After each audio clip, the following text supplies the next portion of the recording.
Good afternoon, and welcome everyone to the MTO Contract Management System Contract Administrator Training.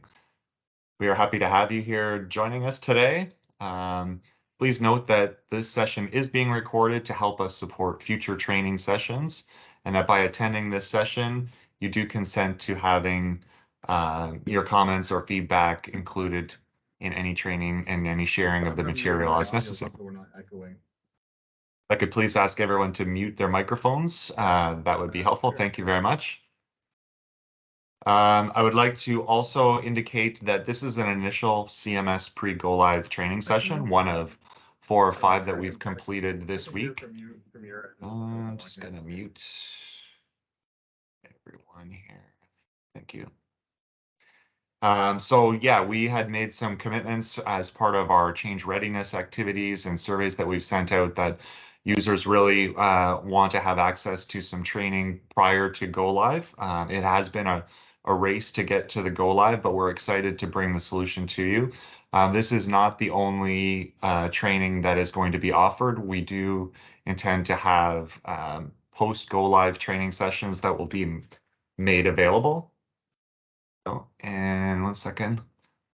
My apologies. I thought I was sharing my camera as well. We do intend to have post go live training sessions available and be able to do them. They will be virtual, but in smaller groups as required, and also have more detailed material and case exercises and whatnot. But this is really to meet that commitment, to give you a general overview of the system and the CA functionality, answer some of your questions, concerns, and then improve upon our training as we go forward this spring. So my name is Jamie Lozon. I'm the head of the Business Solutions section within MTO, and have been the lead on this project. Also joining me today and doing most of the heavy lifting is Ryan McCarricker, who is the team lead of the Business Solutions section. Also was heavily involved with WBCMS and is a CSA as well for the ministry, so has a lot of great knowledge, and we'll be able to take you through the majority of the content. Just a few housekeeping notes that I wanted to go over. We will provide an opportunity to take questions at the end of each module. Please use either the chat function or the raise your hand function. I'm not sure why the little graphics not going. There it is. Or the raise your hand function in Teams that everybody's likely very familiar with at this point. I'll ask everyone to keep their mics on mute, just because with an audience of this size, I think it looks about 350 participants as of right now. It can get distracting at times. So thank you very much for that.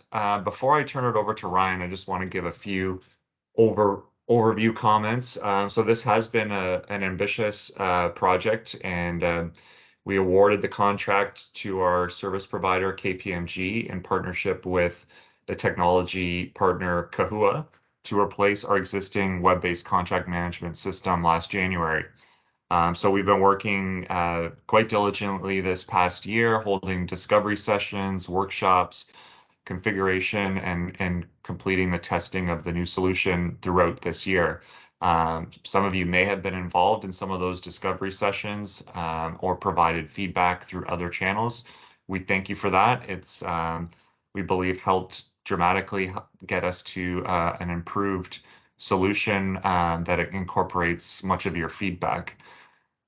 We've also not just tried to take the existing WBCMS and port it over to a new solution. We really tried to look at our business processes, configure them to make sure they're in alignment with our general conditions and specifications and the way things work in the contracts, and make those improvements that we've heard from our users as well. So we are excited. CMS does go live on Monday, February the 13th. It's been a journey, and we're excited that the day has come. I'll ask someone to mute the microphones again. Thank you very much. Ooh. Getting an echo. I'm not sure if it's just on my end. Anyway, moving right along. Just a little bit on the scope of CMS. It will include all construction contracts, material lab contracts, and CA contracts like it did in the past, but it will also expand to include design build contracts and other alternative delivery models like CMGC, and will also phase in over the summer timeframe our engineering, planning, and design contracts. So this will be great additional functionality, especially for those design build contracts, but also bring all of our contract management activities under one solution. So we're looking forward to that, and we'll be continuing to work on that for a future release. As for go live on Monday, most functionality that you would be accustomed to will be available.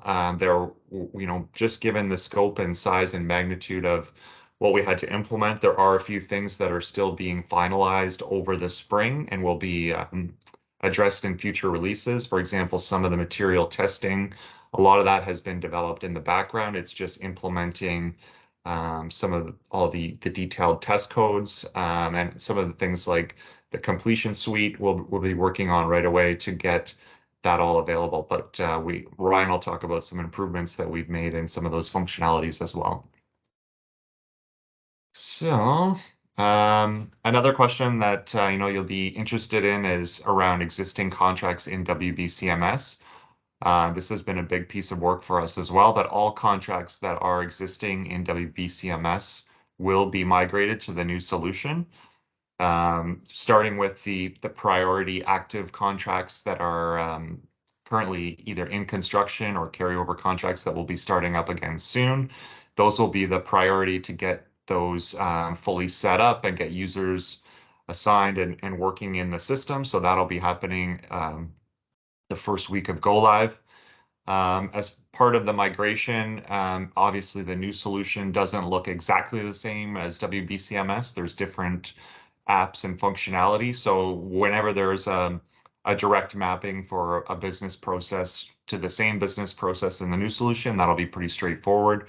But if you're looking for something and you can't find it because a name has changed or something has changed, there's a potential that it ends up in the file manager application if it didn't have a direct home in the new solution. But we think it'll be fairly straightforward. And if anything is ever seems missing, there's always support resources that you can reach out to with both the ministry and the vendor that we'll talk about as well.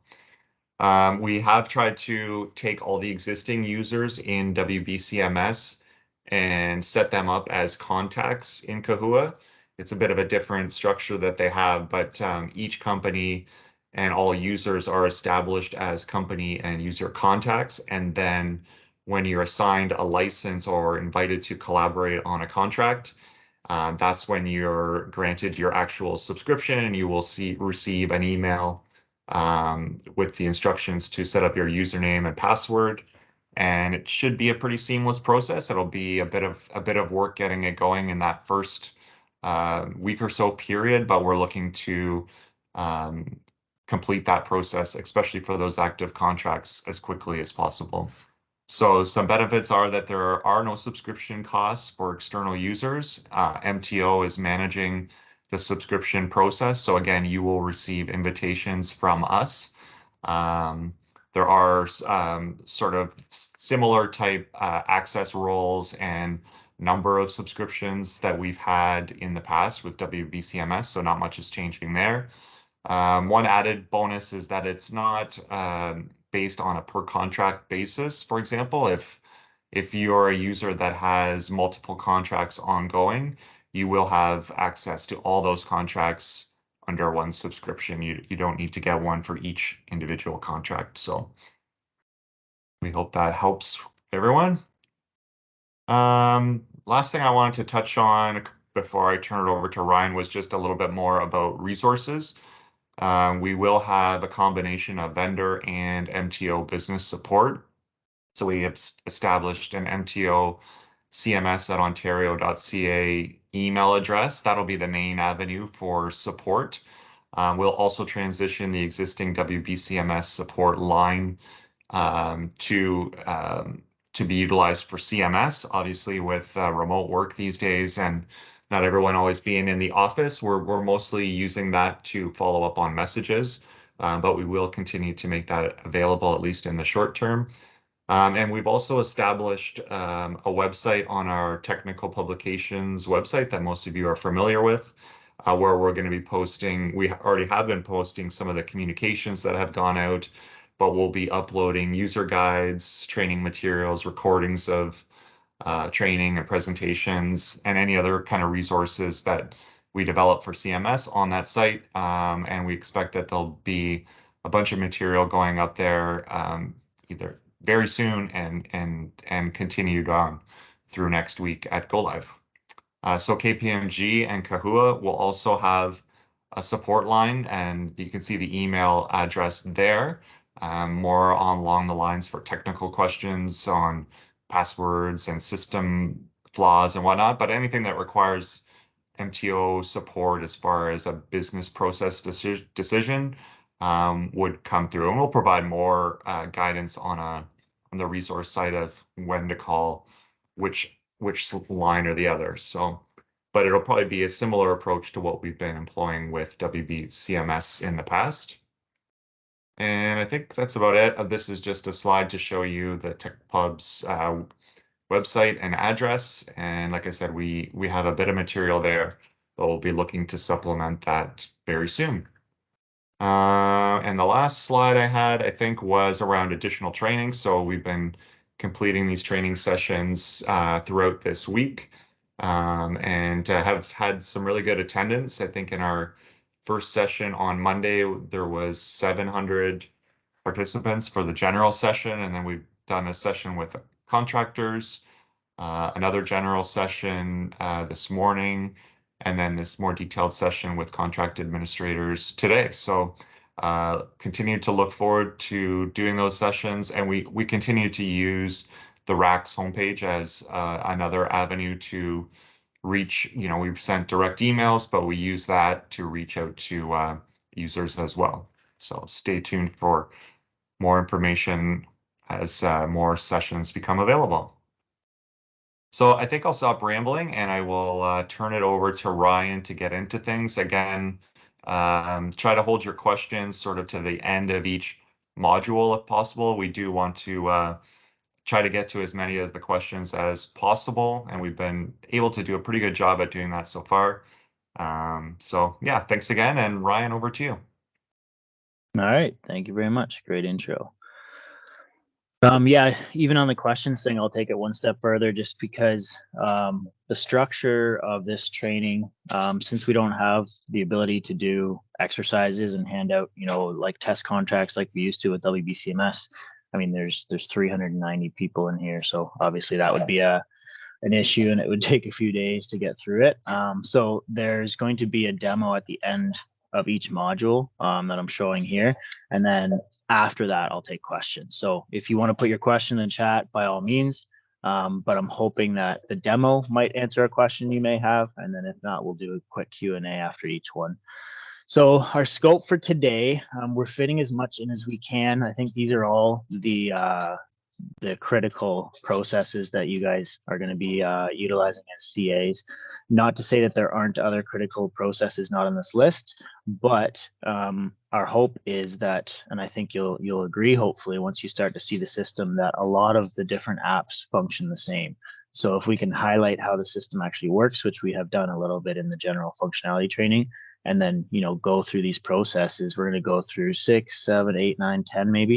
I'm hopeful that, if you go and do something else like the INC, after you watch me do change management, contractor quantities, diaries, payments, all that stuff, I think you'll be able to intuit how to set an INC and how that process will work. So the change management here, we're going to cover daily work records, obviously, which will start with the equipment, labor, material list, very much like WBCMS. The time material summary for payment will cover as well. There's been a lot of strides made there to overhaul that process, and I'm hopeful folks will be very happy with it. Myself, as a former CA and CSA for 5 years now, I'm happy with it. I'm hoping it works well for users. I think you'll find a lot of relations to the old CAS system and how that worked. So if you understood that, you should be able to understand this. And even if not, it's a fairly straightforward process. So diaries as well, we'll just go over them in general. There's been some improvements made there. We'll cover pay statements, which are now in the diaries again. They're called pay statements again. And we'll quickly cover the weather just because we have a neat little feature there to show you. Payments, obviously, as well. Reconciling, invoicing is pretty straightforward. You guys really do all the work for an invoice in advance of the invoice. And then the forecast report we'll touch on quickly. I won't be able to show it to you. It's not developed yet, but we'll talk about it a little bit. And then obviously IRs, CRs, road report, and we may have time for meeting minutes. The last three there, I'm just going to demo for the most part. I will cover a few slides for information and compensation requests, but I think it's easier to show the process as well. And because we are recording these sessions and offering them for the users after the fact, I kind of have that luxury. And instead of having to show you the CR process in 30 different slides, I can show you in a few, cover the business and the grounds, like the basic of it, and then show you how it works in the system. Okay, so, I'm sorry, I can't see your screen at all. I could see the previous speaker, but not yours. Okay, here, I'll start again, but this has come up a few times with our large volume presentations.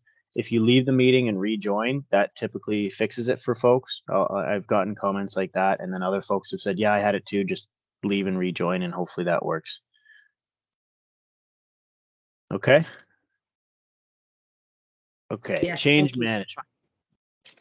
Okay, so we're going to start with equipment, labor, materials lists. All right, so I'll go through where and how to navigate to things the first few times, but after that, I think you'll find it's fairly repetitive and it's also fairly straightforward. So this is the view you'll get when you're looking in Kahua, and Kahua has a like a light mode and a dark mode. I like to use dark mode, so if you don't enjoy this kind of the black with the white lettering, you can always switch it around. It's a bit of a higher contrast, the light view, but I just look at a screen all day and I appreciate the darker version. But this is what you'll see when you log in. You have your, let me get my laser pointer here. You have your apps over here, and then you've got, click on that and you get to your all apps. You can sort by different things, administration, cost management, but all apps is pretty easy. And then they list them there. This is the contractor's view, I believe, or maybe not, you can also keyword search things up at the top. So you can always just throw in a, IN or instruction or INS, and it should pull up whatever you're looking for there. So to create various entries, now in the equipment list, we know that this belongs to the contractor, but CAs are able to create equipment entries too, because the equipment list actually serves two functions now: the contractor's daily work record and our diaries, right? So if there's something missing and it's inhibiting our ability to produce a diary because we can't link equipment, that is an issue that the CA would rectify just by adding the list. If there's no daily work records or time and material change orders underway, that especially that involve that piece of equipment, the contractor would have no reason to produce it anyway, and we don't have a business requirement for them to produce it outside of the daily work records. So both parties can add it. So you're just going to click new up here. That's going to produce a field that pops out over onto the right. If you join the general functionality training, you can expand this to the whole screen. You can pull that right side window over more to get a better feel for it, or you can go side by side. There's lots of options as far as interface. You can fill out, so this is a 1-by-1 thing, so you can fill out the asset number, all the different fields, the more the better. You see the rate there as well. The rate is there, and then the OPS 127 reference as well. So when you're filling out equipment, you can either save it if it's not ready yet, or if it's not on site, or if it's otherwise on site and active, you just click activate and it's automatically there, and then it'll be made available in selections. Alternatively, the contractor can import a whole list of equipment. So I would, I'd encourage you to encourage them to use that, especially on contract setup. It's fine for one-offs, but if they have a big list of equipment, it's always easier there, right? So they just go to the export. It's going to produce an Excel document just like our old system did. You save that to your drive. When you pop that open, we've included some instructions now in the blank template and an example of how to fill it out, the different columns down at the bottom there. And then if you flip to the other tab, you'll get the equipment. This is what it looks like here. There's just a couple pieces to know here. So just like WBCMS, there are some fields that are automatically filled by the system. So you can delete these. when you're filling out your new entries. This stuff, you can just leave it alone. You don't have to change it. Just leave it there. It won't bother the system. And then this stuff is what you're really looking for. So columns I through T there. You fill in your new piece of equipment down here, right there. You can see, you can just type it in, fill out all the fields that you find necessary, and then re-import it. So you're going to save that, save it back to your desktop, go back to your system, re-import that there. You get a little pop-up, you just click through that. Over here, you get a nice summary showing you, okay, you've got 5 saved items now. Before you only had 4, for a total of 25. And then there's my new piece of equipment right up there at the top. Labor list is the same as equipment and the same as WBCMS, save for one change that we hope is an improvement. Instead of having to prefix every labor type and laborer with your company name or whatever it is, you set up a labor type first. So you go to your apps, all apps, you go to the labor list down there. You can always keyword search labor at the top. You can import and export labors as well in Excel. You just have to make sure you fill in the column D with the labor types. That's because the way that you fill out the laborers with that improvement we were talking about is first you set up a labor type, and that will populate a drop-down list when you're creating a laborer. So you can do, you know, your prime contractor labor types, your subcontractor, your whatever. Apply all the different prefixes for the company names if it helps you sort it out, and then you can just choose those as selections when you're creating individual labor types. This is just the labor grid. It's the same thing as equipment. I'll just push through it a little quicker. Material list is a little different from WBCMS. Again, I think we have fixed it because the materials list, as far as the lists that reside with material and equipment and labor, stand to serve the contractor's designated source of materials list. So materials list has been removed as far as referencing or being referenced by the daily work records. So a material list now, the contractor will submit their designated source of materials. If a material is used in a time and material change order, the contractor will simply, you know, fill it in the daily work record. They'll type a box of nails, a tube of glue, you know, some epoxy, whatever it is they needed. Hopefully they'll upload their invoice or, you know, receipts for it. If they don't have them, or if they didn't at the time of submission of the daily work record, they also have that same opportunity in the TMSP. So they can simply type into the materials section like you would on your time material summary for payment PHCC form. And again, the expectation, as you know, through the business requirements would be that they are attaching their invoice or receipts or whatever corroborating supporting information that they need for that material. Material list down there. I think we just walked through all this. I'm kind of just rambling through it. You can see the DSM list number there. And we have a link there as well. So we'll just do a quick system demonstration here of the equipment, labor, material. This is your main login screen. This is the kind of the landing page. You have some nice task charts here. You can see verification notice, non-conformance, information request. It's showing the volume of tasks that I have. Red would be, you know, overdue. This thing tracks a lot of timelines as well for us. It doesn't prohibit or do anything, but it helps track and it presents it for you often in the status section as far as how many days have passed since the last task on an operation. So say a compensation request is sitting with you, you can preview the status section and it'll say, oh, it's been with you for 5 days. A lot of this other stuff here. So you've got your messages, just the most recent few. You can see I have 260 messages, but it's just showing me the most recent ones here from yesterday. And then same with my tasks. And the task list works a lot like the WBCMS task list. It doesn't disappear until you undertake the task or otherwise delegate it or push it back or whatever's required, but it's sitting in your court. And actually the system calls that ball in court now. So if you see BIC anywhere on a column heading, that means it's basically who the contract or the record is sitting with, I should say. Again, we'll just go up here. This is my recent apps, but if I go to all apps, you see I have way more. They expand across the screen here, or I can go here and just scroll them vertically like this. I like seeing them all here, and then just equipment. There's my equipment list.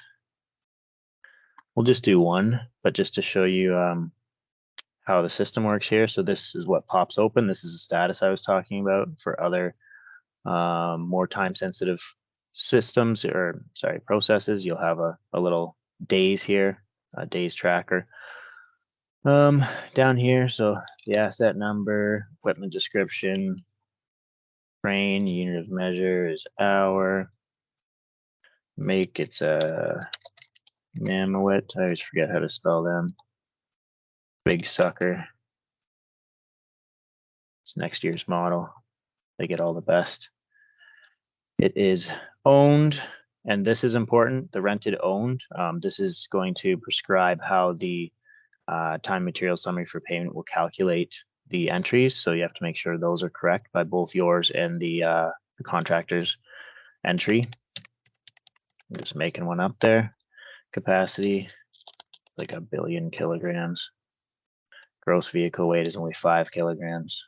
They really did some interesting stuff with next year's model. That's all there is to it. It's active now. You can see, where'd that go? Right here. That's my Mammoet crane. You can see where's the status of it. Oh, you have to click on it for the status right here.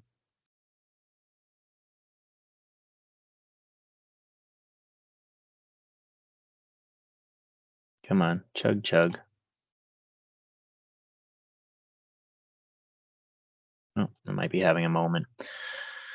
That's all right. The materials list is the same, so I won't go into that, and the labor list is the same as well. But if you have any questions, you can always reach out. Seeing some questions here. How many subscriptions are permitted for each contract? Can there be multiple CAs, PMs? So the subscriptions are prescribed in the Part A's of the RFQ and RFP, and then for the contractor, it's prescribed in the 100S69 of their tender, which modifies the GCs to require the use of WBCMS in the administration of our business. So you can find them there. The RFPs are obviously subject to the proposal from the service provider. The RFQs are dependent on how many roles we request. So if we request, a CA, an office person, a senior, a junior, you'll need 4 roles plus the PM. Can there be multiple CA PMs? I suppose there can be, but that would be additional to the requirement. So if the RFQ or P requires 2 PMs, then yes, but otherwise a case would have to be made to the ministry because we are covering these costs. And if our contract with the service provider doesn't require 2 PMs, then that would be an additional cost to the ministry for something we don't need. So I would say that would be a case by case. Where's the recording of this session going to be uploaded? Jamie, keep me honest here. I believe we're putting them on YouTube. Well, we're just sorting out whether or not they're going to be on the TechPub site directly or a link to a YouTube channel with the sites. We're just figuring out because of the size of the files, but regardless, you'll find information on where to get them on TechPubs, either the link or just direct access there. For sure, yeah, we will. We'll communicate that as soon as we know ourselves. Yeah. Please share CMS web address and phone app. So the web address, you can just Google Kahua, but right now it's not set up. So the production goes live Monday. You will be invited via email with a sign up link to the system. So that will be facilitated by our contract services folks regionally. But we can invite you into the environment right now. We aren't in the environment ourselves. Only our vendor is able to be in there. In the production environment. But as far as the app, you can go to the Apple Store or the Google Play Store and download it. And then when you do have an actual active profile after you've been invited, you'll be able to log into your phone app or tablet app with that profile. You will have access to the slides from this presentation. Wherever we end up putting up the videos, we'll probably end up putting up the slides as well. We're still refining them, if I'm being honest. I finished these slides last night. We've done five major presentations of multiple hours this week to 4 different stakeholder groups. So we're refining the slides and the presentations, but we'll absolutely make them available as soon as we can. Will the inspector role and CA role both be able to add equipment? Yep. Especially inspector, because, you know, if they're out there doing a daily work record and, you know, there's not a piece of equipment in the list, it kind of ties their hands up. Contractors are still required to upload their equipment, right? Yes.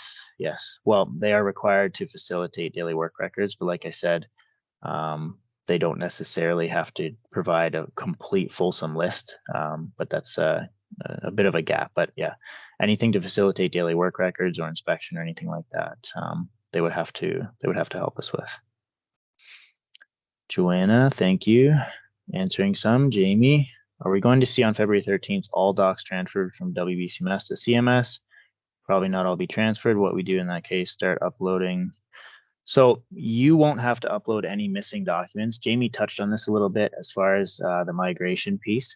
So the only stuff that isn't being migrated is stuff that we don't have a place to migrate it to. So we have either done away with the process or we've completely revamped it to a way where the two processes side by side don't look anything like each other. When we're talking migration, you have to specifically map every field to every field. This is that, and you know, our migration team has made incredible strides this year to do that.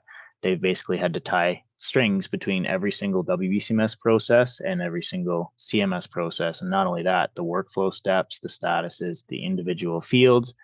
So if it's not being transferred immediately into its equivalent in CMS, it will be transferred as either a CSV or a PDF file to your file manager, which is like the old documents folder. So you will have access to all your files in one way or the other. 95% of them will just be in the new version of whatever process you're looking for. And if not, you'll just have to go review it in the file manager. But then all future processes of that file manager document would be in the new version of it in CMS that we have.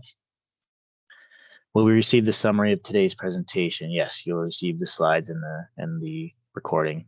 PMs will now have their own subscription, yes, and their own roles, and PMs will also be the controller of the agreement with the ministry. So the CAs won't see invoices, won't see change orders, won't see the SOV, which is the schedule of values, which is the prices. That will be sole controllership of the project manager, who also, it's a read-only role for all the construction contracts.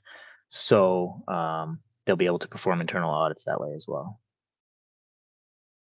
Does the CA and ACA have the same type roles and permissions? Yes. Yeah. So we basically just have a PM, a CA, and then an inspection role right now.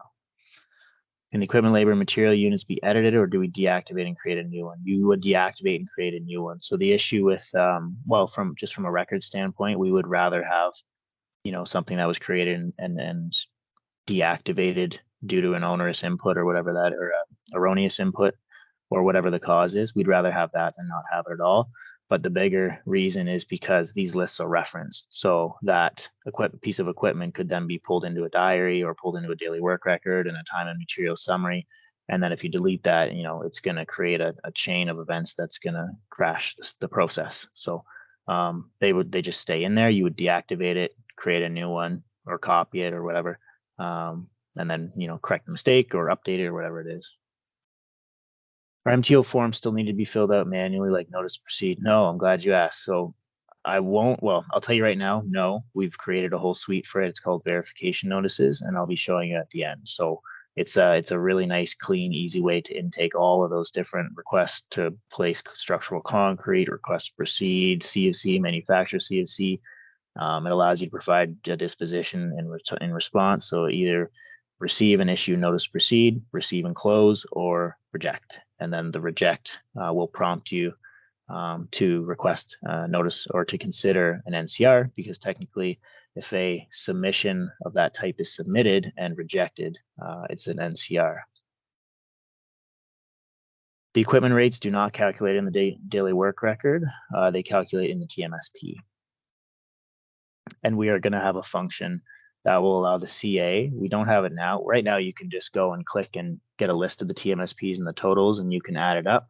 But we're going to put in an automatic thing so CAs can click a button and monitor the progress of all the TMSPs against the time material change order, in order to know if your value is creeping up, if you need to go back and get more DOA, or if it's way under, or whatever it is. So What happens to unfinished, not completed WBCMS records? We were hoping that as many of them would be finished and closed off. So we're only talking about active contracts. If the contract's closed and final completion warranties released, then that's not an issue. It's more of a case by case, but if they do have a parallel workflow step, they will theoretically be put right into that workflow step. If not, you may have to start the process over again from draft and then kind of reduplicate it. But there's, I mean, we've tracked, I think, over 240 records in this system as far as what we've tracked business wise, done discoveries on, and then developed into apps in the system. So it's there's not a blanket response for that one. Okay, question about the diaries are being maintained during WBC. Will it be possible to create diaries or daily work records in the actual dates, back dates from the calendar, or will it show the current date? So the diary will always show the created date. You can backdate pay statements because they are a form of record and we want to know exactly when the work was done. But we also want to know when you're doing your diaries. So if there's 5 diaries all with a created date of Friday, we want to know that, right? Because it's a daily task. We will go over diaries more though. Email notifications will be sent to log in. Email notifications will be sent to log. Email notifications are sent for workflow tasks. So if something is waiting with you for action, otherwise you can get messages in the system. If somebody inputs your email when they're sending something in, you can get a message as an FYI that something came. So there. Does a quality auditor require subscription or this role connects? So the quality auditor will perform their duties under the PM because they have the same visibility. Can we do contractor performance rating and final construction report in CMS? Yes, we can. It's fully integrated in there. In fact, we're integrating all construction and engineering type contract rating systems. So all the engineering appraisals will be in there, as well as the DBB, the DB, CPRs in there, because the CPRs for DB include an engineering piece. So yes. I think the CPR, Ryan, is one of the ones that we're going to be finalizing post go live. It's almost there, but just maybe a little bit delayed, but I think it won't be long. Yes, yeah. David Harrison, I think he maybe he was part of the general functionality. Thank you for reminding me. You'll also get notifications if you have your phone app, right? So if you turn notifications on and someone's sending you an INC or something, or I guess in your guys' case, it would be an IR or something, you should get that notification on your phone as well. Okay, some good questions. Will CSA have automatic CA access for rolling contracts? Yes, yeah, there's no workaround for that. I went out of my way to make sure CSAs have CA abilities on basically everything. All right, good questions. So daily work records next. This should maybe answer a lot more questions too, because there's a few about daily work records. So please note, CAs and inspectors no longer take daily work records in the system. As per the change order manual, a separate diary should be kept. And when we get to diaries, I'll show you how to do that, because diaries must be linked to either an item, a change order, or a compensation request. There's an other category too, which we've added with a mandatory comment to the diary. So if an inspector is inspecting daily work record, or sorry, time and material work, the expectation of the change order manual is that the diary is going to record all required data necessary for a CA to reconcile a contractor's diary. You have your equipment and your labor and your material entries in there. You've got your notes log and everything else.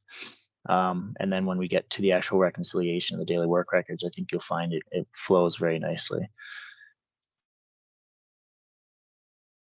So contractors will input a title and then select whether the entries in this daily work record will be the prime or the sub or not. So again, that's going to speak to the TMSP and how it intakes and calculates these entries.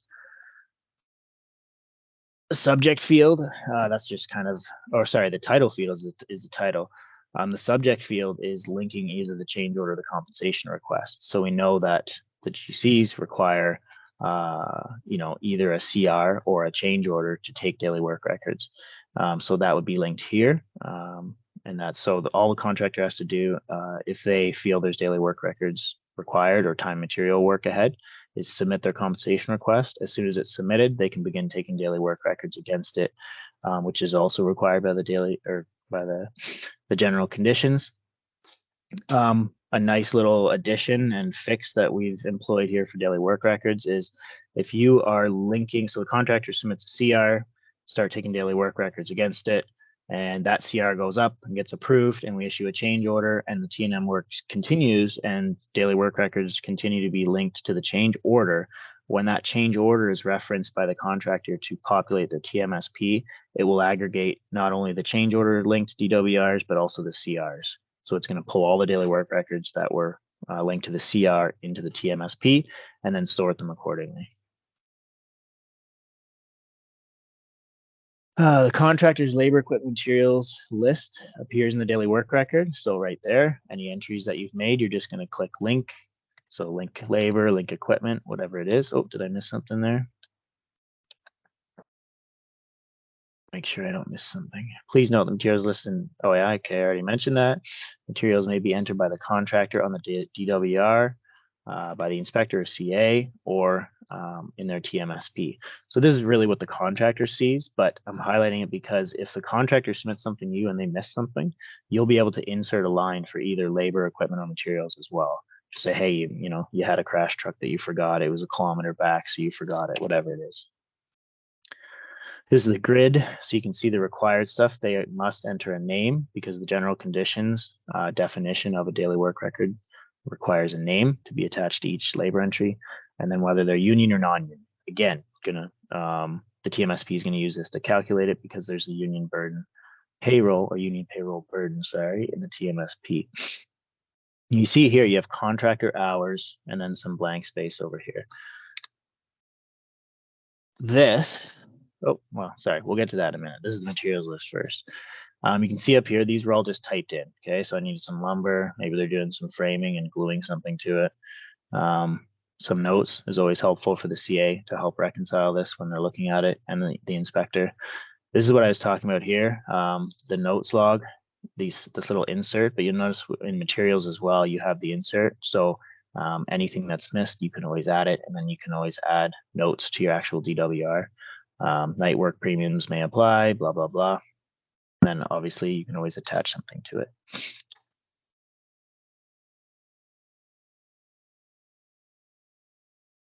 When you're done, or the contractor's done, they'll just submit it.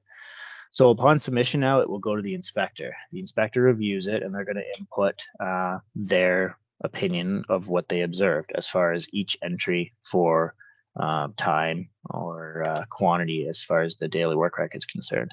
So this is a daily work record that is being reconciled with the CA. You can see at the bottom, there's a review sign there. So when that's clicked, this daily work record will be reconciled. You see at the top, you have the contractors section, and then you have the inspectors section and the CAs. So for every entry, the DWR will come to the inspector. They will put in what they observed. So 1 hour was lunch break and Jim didn't stop for lunch, so he gets 5. And then the CA looks at, yeah, I'm not paying lunch, and then good work, Jim. So the CA's hours over on the right, the 4 and the 5, that is what will be pulled into the TMSP as far as the entries for this daily work record is concerned. Same for equipment. You've got the contractors, the inspectors, and the CAs, including the downtime, standby time, and then material as well. You got your inspector and CA comments there.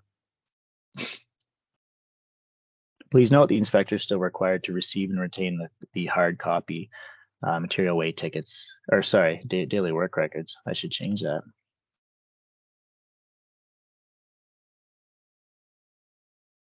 Bear with me. Yeah, we still need the hard copy tickets at the end, but we don't need to just scan them all. We just need copies of them. Okay, system demonstration, daily work records. So it might be a little confusing. You'll see slightly different fields when I'm going through this just because I'm logged in as an administrator, so I'll be able to create a daily work record, even though I'm not necessarily a contractor. So you as a CA wouldn't see this, but I'm still just going to click new and start a daily work record. So testing for the CA training. This is my prime. My subject is going to link it to a compensation request. And then it brings down my field to actually link compensation request. I'll link it to CR number 3. Here is the distribution list. This is what I was talking about. So when I submit this, only the person who it's being submitted to, which is the CA, will receive an actual workflow task notification. But if I put in here, if I search Jamie, there's Jamie Lozon. I'm going to send it to him. So when I submit this, Jamie will get an email and I'll say, hey, by the way, this contractor from this contract just submitted a daily work record. We have removed this from some more sensitive records just so the contractor is not bombarding 10 people in the ministry every time they send something in, but just one of those things that we can adjust and play with as we move through go live and beyond. So here's my labor down here. I'll just expand this. If you expand everything, you can find yourself scrolling up and down a lot, especially the road report's a little lengthy, the diary. This over here is just, you can jump up and down to different sections here as you wish. I'm just going to link laborers here. This is a list of all my laborers. I've got a form. Oh, sorry, you can't click here. You have to multi-select over here. So you can pick one or you can pick them all. I'll just pick these two. Here, Bill, Susie, they're both union. And then they worked 6 hours, took long breaks. But Susie worked 8 hours. Same as equipment. You guys get the drill. Oh, I didn't pick one there. Select. That's all right. We'll just do a couple laborers from now. Oh, contractor hours is required. Did I not put those in? It's doing something funny.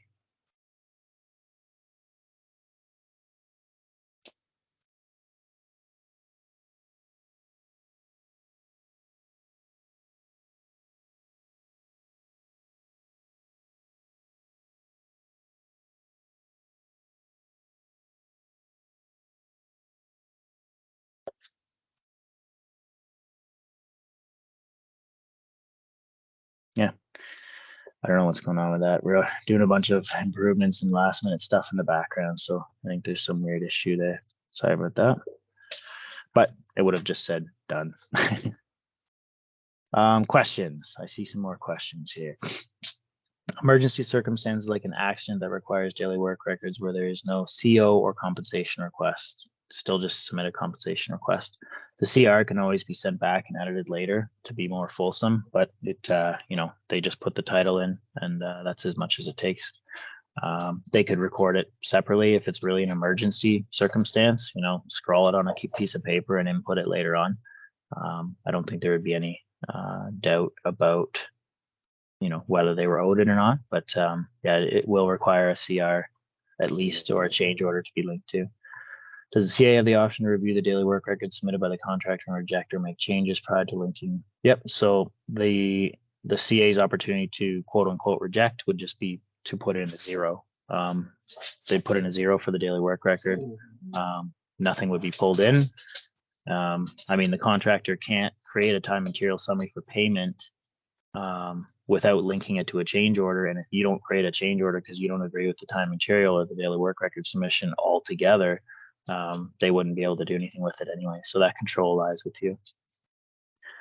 Will the contractor be able to add the invoices at a later date if not available at the time the record is being completed? Yeah, so if they don't know it at the time of daily work records, they can submit them along with their TMSP. They can attach it there. They can also add new materials that they didn't add in the daily work record. Is there a place for pre-construction, post-construction photo views? Yes, so we have the file manager. Sorry, file manager replaces documents, the documents folder. The structure and layout of the file manager has been changed and updated. It's based on some of our best CSA's internal, CA files and some of their best CA firm files. We looked at a bunch of different examples and kind of compiled them, ran it through our internal working groups, and that's the folder and subfolder structure you'll find there. So by all means, upload that stuff in there, or you can do it in your own CA agreements too, if you want to keep it hidden. But the contractor can't see file manager now anyway. So the entire file manager stuff is really for our internal stuff too. And I think, Ryan, we want to keep a consistent, like those main folders consistent, but then there is an ability to add subfolders to subfolders, right? Like we don't want to just have a haphazard, add anything anywhere. We'd like to have a consistent structure across all contracts to start with, and then add as necessary. Yeah, absolutely. Okay, so our pre, during, and post construction stages in CMS. I'm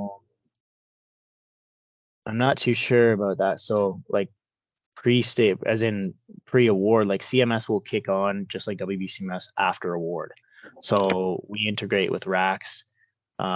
We intake, the newly awarded contract data into RACS, from RACS through a data broker into our CMS system, and then we turn it on. The exception for construction folks would be design builds and maybe CMGCs, where the construction staff are more involved with the preliminary design and the design of the DB contents itself. But even then, it's usually mostly the CSA. And then I know a lot of CSAs will bring on the CA firm a couple months early to review the designs before they go out. So that would be it's just achieved through a simple permissions thing. We permission you guys to be able to access engineering contracts where typically you wouldn't, obviously, but that's kind of how it works. Post-construction stages is warranty through completion. The same process is there for substantial performance and, intaking the certificate of publication from your, I guess it's now your construction trade newspaper, wherever it is. Will CAs be able to access all DWRs, i.e. if the contractor only enters the inspector in the distribution list? No. Okay, so sorry for confusing you. The distribution list, so we have defined and designed exactly where the record goes when you click submit. There's no option to the user for that. In fact, it's incredibly hard for a platform to have a dynamic diverging, like multi workflow thing based on a decision made in the actual fields or the grid of a process. So the distribution list only stands to serve as an FYI to whoever else. So if you're a CA, you actually won't receive a notification until the inspector has submitted to you, because it will first go to the inspector, because in the field, that's who typically would sign it. They would take the daily work record, initial it, mark it up, and then hand it to the CA. If it's the CA themselves, they can just work with the inspector. Is the CA authorized to roll back data if required changes? So no, not really, but the CSA does have some rollback options for things like OPA, so they can delete an OPA if it hasn't been processed. But there's also, we've built a lot of flexibility into the system as well, as far as send back options, particularly in material lab testing records and elsewhere. So there's a lot of ability to send things back. Even the change order, if you send a change order up, you can recall it, so you can pull it back if the person hasn't taken an action on it and you notice a mistake. So yeah, lots of control there. DWR is not required for lump sum CO, no. So no DWR without a CO or a CR. How about IR? No, IRs are not. Our claims folks want to keep an extreme separation between IRs and CRs. IRs are not an appropriate place to incorporate any compensation or additional, quantity discussions at all. It's only the CR. That's why we have that in the IR. We have that option to say this is not an IR. That's for any veiled or overt attempt to request compensation through an IR. So we want to be very careful with that. During writing DWR, if contractor missed some equipment, can inspector or CA add the equipment? Yes, they can. They just click insert. Are there new specifications with a definition for rate that says the rate must be hourly rate paid to the employee? Typically, the rates received from the contractor already include payroll burden and profit. Yeah, you would have to work with a contractor.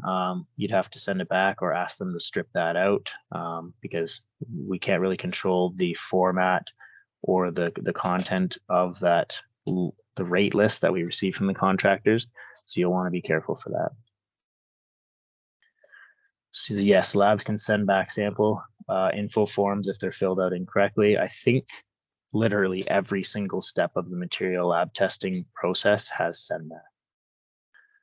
For any contract, our pre, during, and post-construction stages in WBCA and CSA have to take any regarding this to change one stage to another. Oh, you mean you're talking about the workflow steps? Yes, there are still workflow steps. We use it to monitor the actual progress of our various projects, and we use it for reporting purposes too. So if we want to say, you know, how many active contracts we're working with, we want to be able to filter out those that aren't active based on their statuses.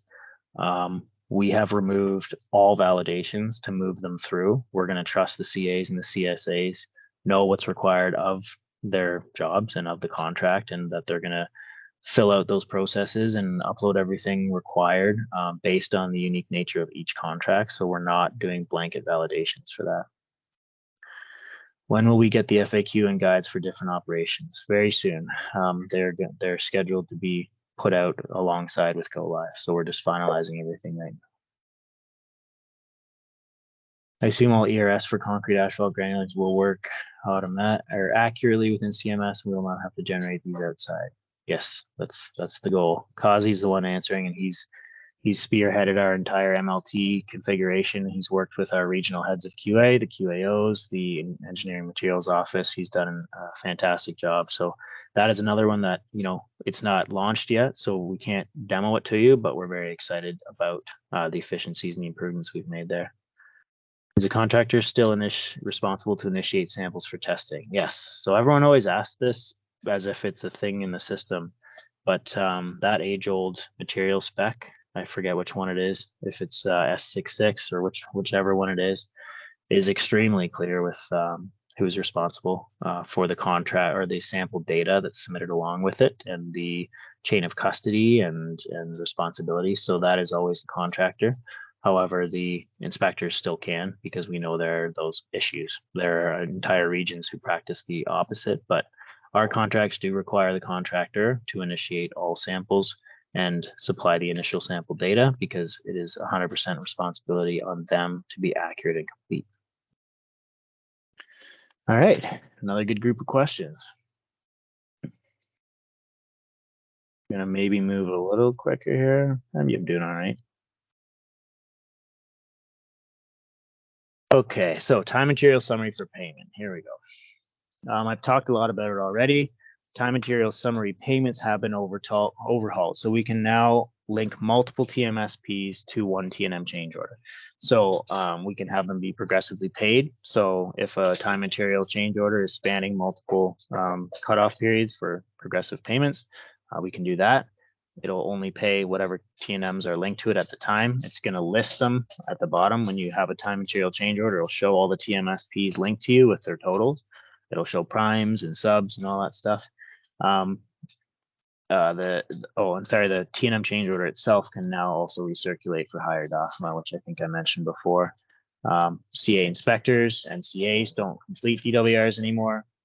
Inspectors and CAs can also add daily work record entries themselves if they miss something, and the DWRs are linked to a CR, which then result in a CO, and it will pull all those daily work records forward. So I pretty much covered all that already.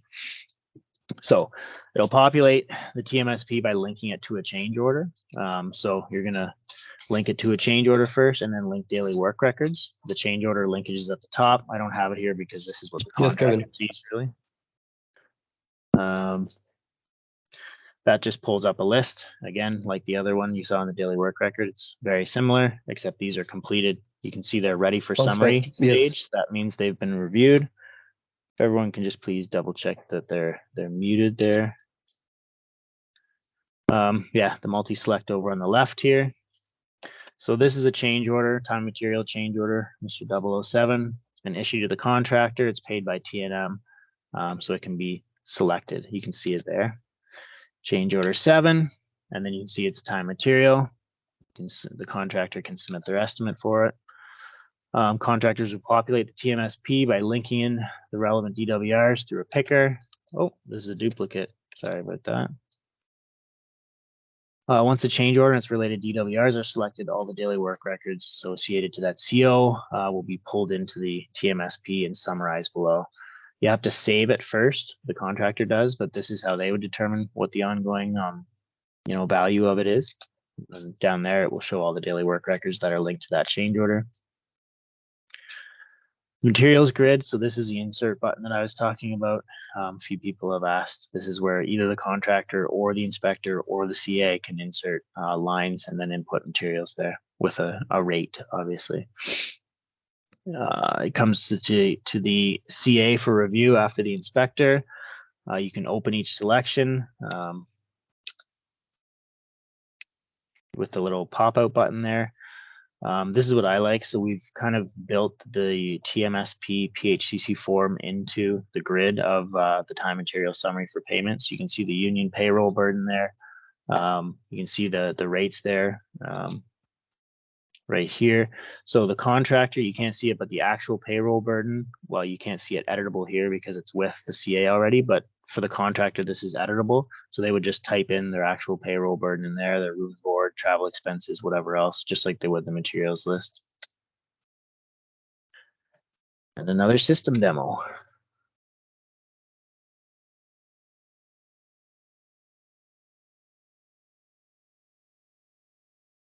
Surprised to see that comment. A lot of focus on T&M and this review. It's not something we use that often.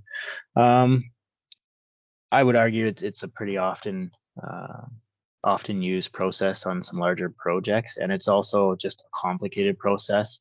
So I want to make sure that I cover it. There's a lot of other things that are, daily tasks for you folks that are very intuitive. So it's easier and takes less time to show you, but I know that this has been a huge pain point for users. So I just want to make sure it's covered. Okay, so we'll go back to our time.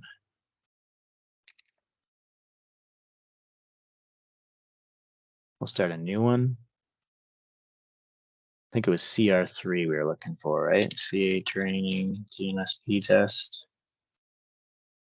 It was a prime. Oh, now we need a change order, sorry. Let's see. I don't think I have any. Oh, I do. So I can intake these two here. That adds the daily work records with their quantum over here, ready for summary. If I save this, chug, chug, chug, you see it updates the summary here. So total A plus B plus C plus D. This is your total right here with the payroll burden and everything else. And then it's going to show all the entries here. So here's 22 bucks, 33 bucks. It shows the hours, or sorry, that's a payroll burden. Let's pop this out here. There we go. You can see everything here. So we're paying 360 bucks, 304 bucks for this person. Looks like there's been a few DWRs compiling this. I'm just going to submit that. Okay, that should be with the CA now. And because I'm also in there as the CA, you see the buttons pop up here. So I can save this for review later. If I click review, that'll be it. The amounts will go in, or I can cancel the TMSP if there's an issue and then let the contractor know, hey, there's something wrong with that. You need to regenerate it. All the linked daily work records will fall back and be selectable again. And then you can always add any notes you want in here. There's the note from the contractor's daily work record there about the night work premiums apply. So all of that gets pulled in and pulled forward. I'll just review this for now. And it's done. And I believe, let's see. Yep. I just got an email, so we'll pop over. No one read my emails, but there, I got a T&M summary that it's waiting for me. Please be advised, T&M summary is waiting for you. And then there's a link here that will take you right to it. All right, I see some more questions. Continuum change orders be revised to lump sum in the final estimate stage. Yes. So you can click revise and you can alter the basis of payments. But just like anything, 1 penny more will require re-DOFMA circulation, even if it's still within the same threshold. Will T&M change order remain open for multiple summaries with different cutoff dates? Yep. It's not closed until it's closed manually. That's how we allow for the progressive payments of stuff over time. Since T&M is one of the more complicated processes, will this be documented in the user guides? Absolutely. Every single app that comes with this comes with a user guide. They have screenshots and stuff like the guides that I used to produce for web-based, if you're familiar with those. They have workflow diagrams. They're very comprehensive. Do we need to create a CO before daily work record, or we can link later? No, you just need a compensation request to link it. If a compensation request doesn't exist and it's an internally realized change, an internally initiated time and material change order, that change order will have to be completed in order to link it to it. But if a CR exists, then you can link it to the CR. Can payroll burden letters be uploaded to the system? Yes, they can. They can be well, I would recommend that the contractor utilize the Submittals app. The Submittals app is a great app that we developed for engineering, but I think it's gonna bode well for many different construction types. It's a way for submissions to come in that aren't part of formal processes. Like if it's a change proposal, no, you put it in the change proposal app. But if it's something like that, or maybe a formal letter they want to send, or whatever it is, they can send it through Submittals app. It tracks everything. It has all the dates. It has, due dates and time lapsed and all that good stuff. And it's very highly reportable. So it works well for us. Just have to be careful of confidentiality on that one too. Yes, good point. Who can access what records, right? Especially with the payroll burden. So just caution there. Yeah, that we should probably I guess the CA should communicate that to the contractor. They can give it to you however you want. If even if it was by email, Mario, the email could come to the CA and the CA could upload it to File Manager, which is confidential from the contractor. Not that, it's the contractor's document, but there's lots of ways to store that in there. We just need a record of it, right? All right, change orders. Okay, so I mentioned this was simplified and streamlined. I hope I'm right.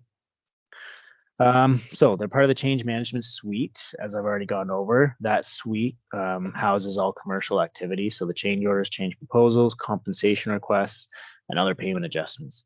Anything that is a known fluctuation of the financial value of the contract and acts as a mechanism to adjust that value is going to be stored in the change management suite. And out of that, we're going to build, or we have built, the forecast report and the endorsement report as well, because it makes sense. The change order process now mirrors the business. So the CA will internally create a change order. It's called initiation. This is much like the CAS that we used to have. So you go in there, you set up your basis of payments, you fill in your scope, you populate your items, your subcodes, your lump sum, whatever it is. That initiation is a section of change management that the contractors will never see. It will circulate for DOFMA. It will come back. All that's ever going to come out of that is a change order document. The change order document looks exactly like the PHCC document, like our portable file of it. That will go to the contractor. They can send it back for revision, which is like a note of negotiation, requires a comment. Other than that, they click submit. They have to fill out their estimate, click submit, sends it back to them. And then you again look at it. You can revise it, revise the base of payments. You can send it back for more DOFMA, increase your estimate, send it back to them again. Out of that comes a price agreement. Contractor either signs it, sends it back. Simple as that. And the subcodes are now adjustable. I almost missed that. You'll notice there's some tabs along the top. I was just talking about the initiation there. So there's change management as a whole, and then initiation, and then you have your change order. When you're done the change order, you're actually going to, I think it's process it, and it will go to a transactions, which is kind of an out of the box thing or a system thing in how the systems can actually handle the transaction of the values of that change order, which we'll go through. So the contractor cannot see initiation at all. I already spoke to that. The estimates, internal communication, all that stuff they can't see. So the very first thing you are going to do is create a change management. It's kind of like a shell that's going to carry the change order throughout its process. So you have to first create a change management, which is literally just you input the subject line or the title of it and click create and create initiation. That's going to take you to the first step of the screen here. I know you'll all realize or recognize the change order categories section. We have upgraded the categories.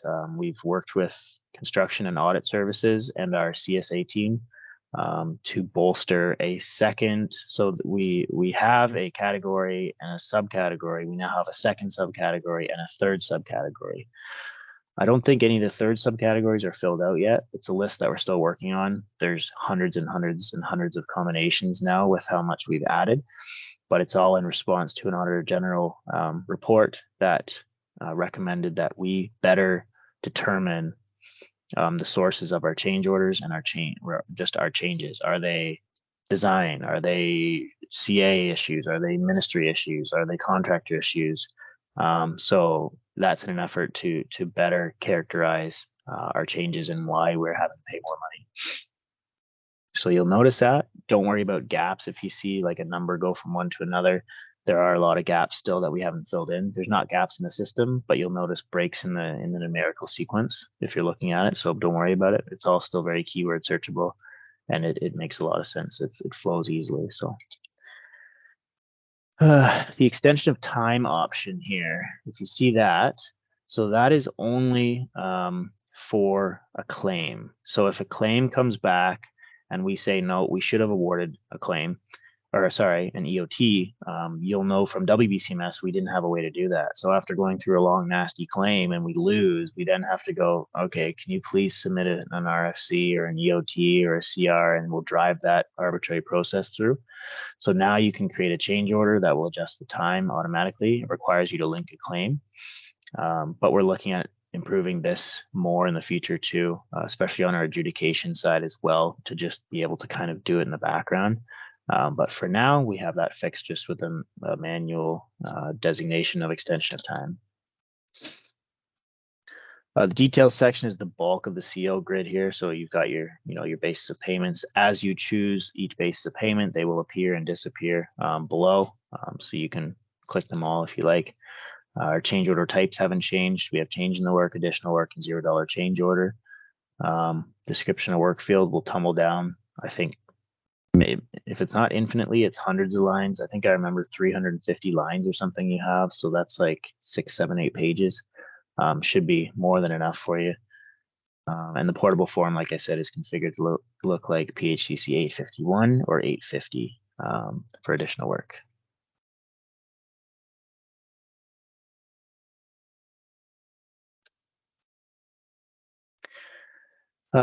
This is something new as well. So the statement to the contractor regarding time contemplation. So if you remember the old PHCC form, those of you who were in the paper-based days, it said the contractor may apply for an extension of contract time in accordance with the terms of the MTO general conditions of contract. Use form, da da da. That was always meant to just provoke thought into the expectations surrounding time for the change. So can the schedule absorb this additional or extra work, or do we need to pay the contractor to accelerate because we don't have time to absorb the extra work? It was always understood that if you scratch that out, the contractor would know, okay, I'm not building acceleration in, or I am building acceleration in, I'm gonna add an extra whatever because I'm gonna need night crews and a weekend premium to get this work done, and that would be understood on the form. We would understand that their estimate is going to come in a little inflated because they have premiums they need to apply because we're not able or prepared to give them extension. In WBCMS, it went through a few different iterations of this, and it finally settled on our critical path impacts from this change order known at this time, yes, no. We worked a lot with our policy office and our claims group to kind of finalize this language and make it clear, but also have it still serve the purpose that was originally intended to do. So now CAs will see a little toggle here. And this little CA to consider, that is a note to, it's an assistance note just for you. The contractor won't see that, it's just for you. The CA is to consider, and if an adjustment to resources, acceleration, weekend work, etc., is to be included in the price for this work, if the contractor is expected to perform this work without an extension of time. The contractor shall perform the work of this change order within contract time by an adjustment to or additional resources and hours of work as required. So if you click that toggle, that the contractor shall perform the work statement will appear on the contractor's form. They will be notified and understand that they should be building an acceleration cost to the change order. So we hope that clears things up. We put more work than we should have probably into that statement. So I think it's going to be some benefit.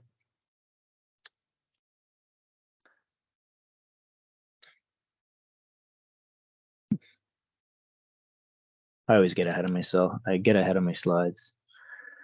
As bases of payment are selected, the respective grids appear below. So I already mentioned that. So you see I have a lump sum and then a PQP up top. So then I got my tender item adjustments. Again, just like the entries for daily work records, you just insert lines as you go. You see you choose the item and the subcode there. The subcode will populate the subcode description, and then we'll show you the quantity of only that subcode. Down here, the lump sum, it's as easy as it sounds. You just punch in a lump sum.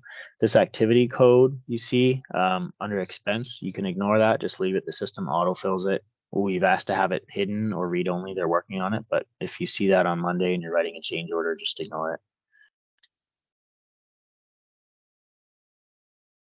So those are required. So you have to choose an item subcode and adjusted quantity, obviously. You see the new price, new unit price over here, it's grayed out. You can't edit that. But if you were to choose B, revision in tender prices / quantity, you would be able to. There's another change coming to that B. It'll be revision in tender prices / quantity / new item. So that's where you'll be able to add a new item too. Okay, so please note that available commands when CO is populated with values. So there's a couple different commands here. This is the CA. So this is after you've created your initiation, and when everything's done, you've got your DOFMA, you want to create a change order. Out of that initiation is going to come a change order that you can then review and send to the contractor. But first you have to initiate DOFMA. Now, one of the ways that we've gotten around kind of the rigid issues with DOFMA or not being able to recirculate for DOFMA in WBCMS is the initiation of the DOFMA is a manual process now. You can't issue a change order without DOFMA. There'll be a validation that you can't, but it's still the onus of you to send it up, which is how you can go send it up again if you need to. So once you're done your initiation, you will initiate DOFMA. That will circulate. Even if it's within your own DOA, you still have to initiate DOFMA, because what that DOFMA process does is it's intake in our old COAS form. So our change order, change order approval cost estimate form, that will be in there. So when you approve it, you type in your PIN, it's going to affix your signature that you upload to the system. So it's going to actually show you're signing the old style PHCC document or the old COAS document. And that's going to show, each iteration of when you had to go up and how the change order has progressed over its value and creeped up, and each time that you got DOFMA. So that's you have to manually do it there. And then once you do that, you can create change order and issue it. Please note, so this is the recall I was talking about. If you send something in and you're like, oh crap, I forgot to add whatever, you can just click the recall button if the next person hasn't taken action yet. Maybe a good idea to give them a message so they don't think they're crazy. Like, I swear to God, I saw a change order here like 5 minutes ago, but it's a handy feature. So when DOFMA is obtained, you simply create the change order. In the next window, you click issue change order again. And this goes to the contractor. So this is the contractor's view of it. They see what's here. You can see that you've chosen this and this subcode, but they don't know what quantity is. They can see that you have a lump sum here, but they don't know what amount the lump sum is. And then there's a comment that I didn't actually write anything there.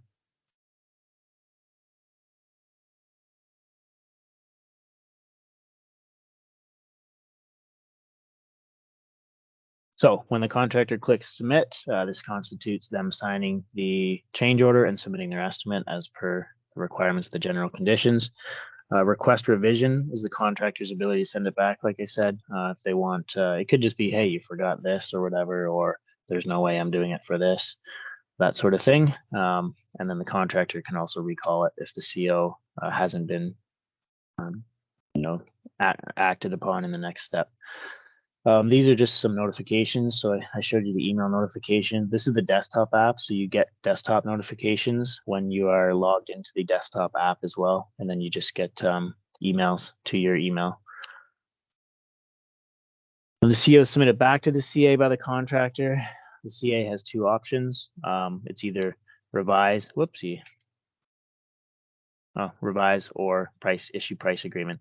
So the revise would be, oh, the contractor came back and I forgot about something, or no, I don't care. I'm issuing the price agreement as it is without changing it.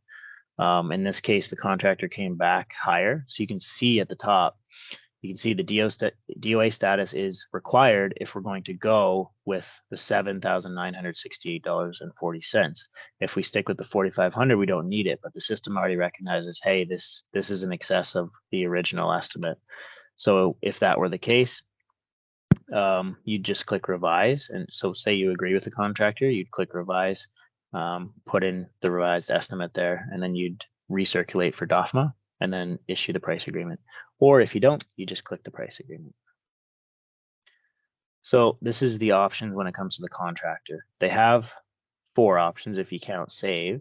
They have 3 options if you count the 3 buttons on the right. Really, they only have 2 options. So accept will accept the change order and the price agreement and everything, and that'll be it, and it's done, and it enacts itself against the contract. Request revision, again, we know what that is. Send it back, you forgot something, I disagree. Or accept undisputed amount. Now the button does the exact same thing as accept. We know there's no such business process as accepting undisputed amount. If the contractor is being difficult and sending things back and forth without accepting it and just starting CR like they're supposed to, this is meant to kind of, same thing as a change order, drive that mind. Go, okay, well, I'll accept I'm not arguing about this amount, and I'll go over and submit a compensation request for the remainder, which would be the 3 of the 4 reasons for submitting a CR, which is disagreement with the method of payment or price agreement of a change order. System demonstration.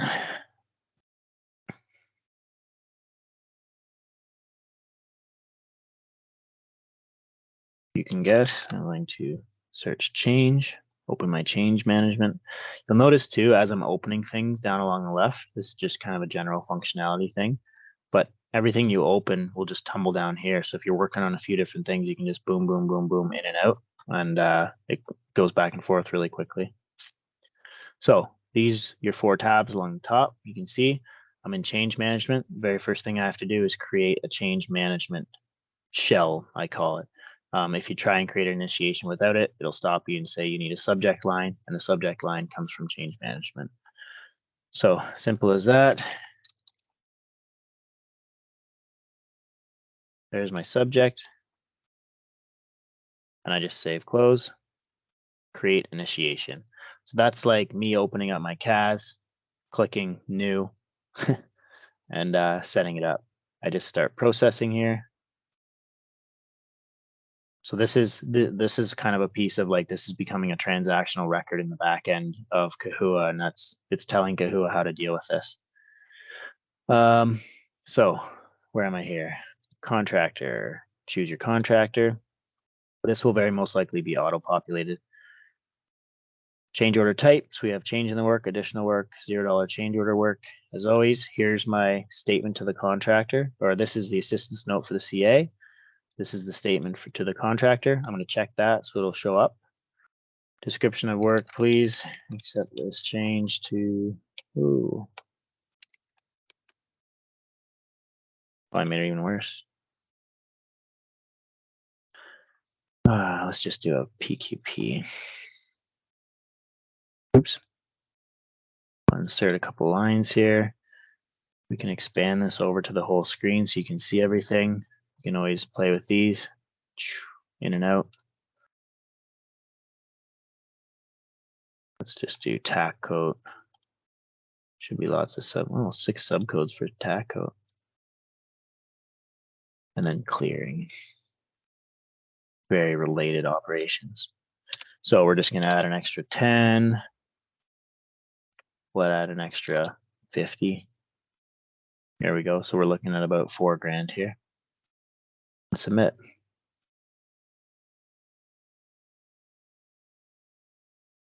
Okay, down here, create change order, close initiation, or initiate DOFMA. Now I didn't cover close initiation, but I like this feature too. Say we set up a change order and we're about to issue it, and then becomes a non-issue. You just click close. The system will keep the change order hidden internally. It'll keep all the values, all the data in there, and you can reopen it at any time. So if something comes up again, you can just pop that up and reinstate that change order and issue it. But right now the contractor has no idea what's in here, or that we even have this change order set up. So I'm just going to initiate DOFMA. I must have read the summary wrong. It's only $700. So see there, I got please approve variation initiation down here. I'll get an email too. And I also have a recall button. Oops. But when I go back into this, I'll be as a CA now. So it's wanting me to approve this document. This hasn't been loading today, but this is what shows the COACE. I'm not sure why it's not showing, but again, they're doing a million things in the background. So here's a PIN. I enter a PIN to affix my signature to it. So you need a PIN for an official approval. And there you can see it's approved. So if I go to status, status is open, it's ready to go. And there it is. The contractor shall perform the work of this change order within the contract time by no adjustment. We're already aware of this kind of breadcrumbs issue. It's not tumbling down properly, but that's going to be pushed. It's already pushed in production, actually. Create change order. Again, you just start processing here. This is background chug transactional stuff. And then issue change order. So this is just me making sure everything is good. Bang, bang, boom, issue.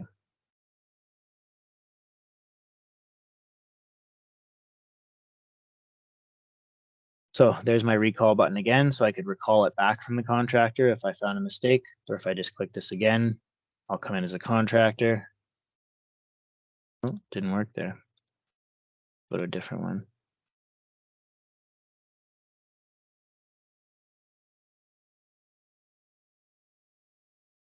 Oh shoot, I do have to log out for the contractor. I forgot about that. The contractor is an external resource, so that's the one person that you have to log out and back in for. So for the sake of time, I think we only have an hour and a half left, so I'm halfway through. So I'll forego that portion of the contractor's part, but I hope that that's a good summary of the change orders there. So I saw some questions.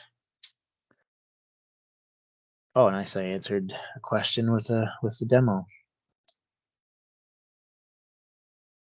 Is there a specific functionality for additional work versus extra work? Oh, sorry. I think that's the one I answered. But the only difference is, so with extra work, the change order will enact whatever commercial activity it has against the contract immediately upon submission to the contractor. So it's an official change order with the contents and value of that change once it's issued as per the GCs. But for additional work, an additional work change order is not enacted against the contract until the contractor signs a price agreement. At what stage of the CO process in CMS is a contractor considered to have received the change order? So once you submit and issue the change order, that's why we called it that, issue change order, just like the GC. So when I clicked create change order out of initiation, and then it gave me the summary, there's a button at the bottom that said issue. Once I click that, it's officially issued to the contractor. Is the recall feature only available within the change management app, or is it featured? I believe it's mostly in the change management app. That is a good question. I'm not aware of it in too many other workflows. But like I said, we still have the send back feature. So if it is missing from a function, the reciprocal or reciprocating user still has the ability to send something back to you. Is CA consultant assignment contract administration included in CMS? Like your own contracts. Yes, yes. All engineering contracts are in here. So material lab contracts, not just the testing of the construction processes, but their agreements themselves. The CA agreements are all in there. The all engineering contracts are in there. All engineering functional office retainers. So borehole folks, structural inspectors, stuff like that. They will all be in the system. Is the CA able to add new subcodes? Yes. Can you add documents such as cover letters, estimates? Yeah, you can add them wherever. I wouldn't add a chain, or I would add your estimate in the initiation, like you would upload your supporting documentation for your value in the initiation stage. You wouldn't do it in the change order, or else the contractor would be able to see it. But yes, absolutely. Fantastic improvement from WBCMS. Changes can be made to each subcode. Love it. It's good news. Are you able to name new COs the same name as closed COs? Yes, yes. The names isn't what sorts them, or it's technically it's the subject, but it's the actual change order number, which is an auto numbering process by the system. So if you close change order 7, your next change order will be 8, and we'll have 7 there in the system to see where it went, and there won't be any questions. And then if you revive it or like bring it back to life, it would just be change order 7 again. We're calling a CO after contractors start work will create issues. Is there a timeline to stop? Yeah, that's a good point too, but I don't think it's a timeline. If the contractor begins work on the change order and then the change order is changed, we'll have to look into that, but I think we provisioned for it. Also, the contractor is, as per the GCs, to immediately start the work and immediately prepare and submit an estimate. So if none of that's been done, I think it's kind of pantomime to the old, oops, I made a mistake on that change order. I'll rip it up and send it to you again. Is the contractor required to upload proof of their labor rates as they are adjusted internally for CO creation? Yep, just as always, they have to provide the rates to facilitate the daily work record process. All right. We're halfway through. Is there an appetite for a break, Jamie? It's a 3-hour session. Maybe we should.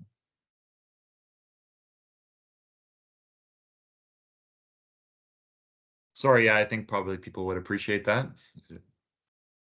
What do we want to say? Back at 2:45 on the dot? Sure. Okay. There's one hand up. I can take that question while people just leave. If you want, I'm not sure. Hanzo, you can just unmute yourself.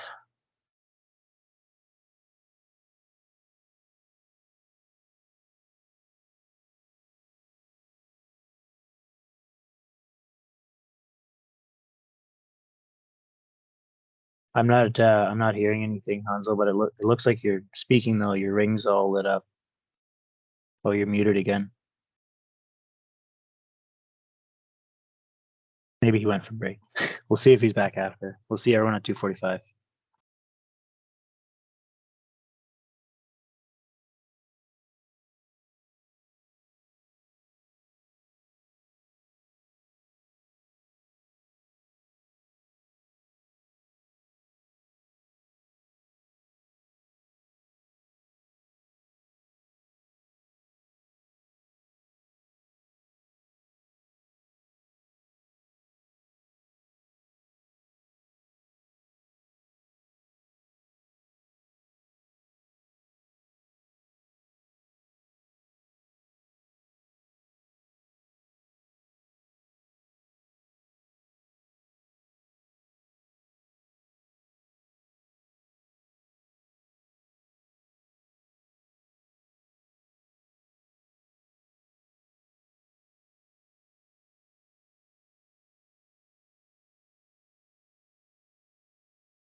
All right, folks.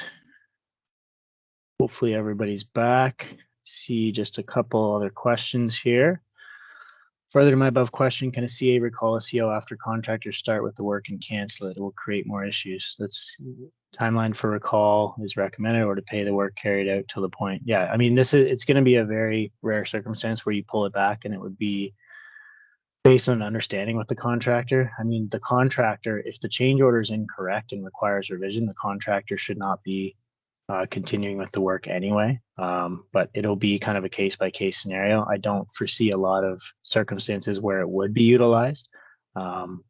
But yeah, you would have to be careful that you you can't pull back a change order that half of it's been completed already. But I mean, on the other hand, there may be, you may find that there's something that you missed in the change order that should be in that change order too. So it's a bit of a, not a gray area, but it's kind of a really case by case basis as to, you're not supposed to have one change spilled over 3 or 4 change orders, but you also can't just keep changing an issued change order. So it's really based on the individual circumstance. In this session, we'll review consultant process in CMS, such as submission of consultant invoices. So not in this session, no. We don't have them launched yet, as far as being in advance of go live, but there will be further sessions after this, which we can cover just for the CAs, or the CA agreements. How is CMS being incorporated into a contract, especially for ongoing contracts and a new SP being developed?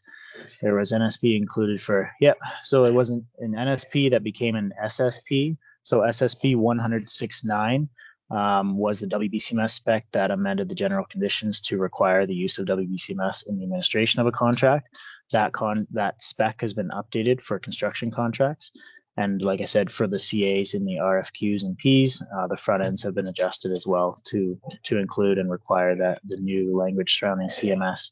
You'll find it's a lot more brief too, especially the 100S69, because a lot of the spec was surrounding the licenses and how many roles you have to purchase and how long you have to have them. And now that we are basically taking care of all of that, the spec is a lot briefer. Would PHCC forms be replaced by CMS? Yes, they would. Maybe not all PHCCs being replaced. What would be the order of precedence, PHCC versus CMS? So the order of precedence wouldn't really apply to a PHCC or CMS. It applies to whatever the governing administrative body is. So CMS and that 100S69 that requires CMS also speaks to, if you remember the WBCMS one, the word write, notify, paper, copy, submit, blah, blah, blah, is all to be replaced with, is all to be replaced with the WBCMS equivalent. That same thing is in CMS. So yes, we would be introducing that with a $0 change order. Right on. Okay. Pay statements. So I think after, and I hope folks can appreciate, the more we go through this, the more you'll start to see it's a lot of the same processes. So the pay statement process is going to be the same as an equipment list entry or a daily work record entry. This is just for your information, the contractors. So the pay statements, so item postings are now called pay statements and contractor quantities. They're separated. They still require reconciliation against each other, but the CAs will take pay statements in their diaries, and that'll be reconciled by the CA by the review of the diary. And part of the review of the diary is the review of the pay statements in the inspector's diary. The contractor quantities, so 100S69, or sorry, S19. I think it was issued 2021. It issued an amendment to the GCs surrounding the assistance to the contract administrator clause, which now requires the contractors to submit quantities on a weekly basis. It's for the effort to improve and make easier the reconciliation process when it comes time to the actual billing. So instead of trying to reconcile a month's worth of quantities for the cutoff date, you're only having to reconcile the previous 5 days because week 1, 2, and 3 are already completed.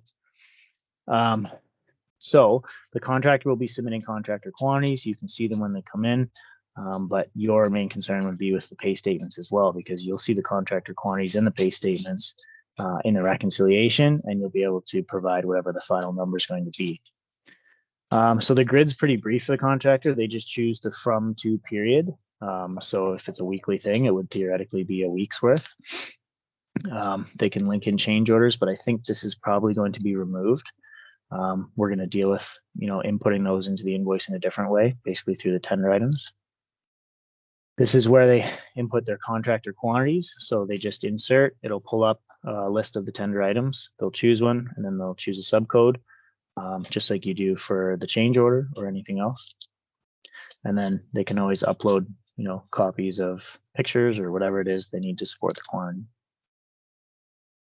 The process is nearly identical for the CAs and the inspectors, I should say, except CAs and inspectors will input quantities into a pay statement app instead of their diaries. The date of work can be backdated, as I mentioned before.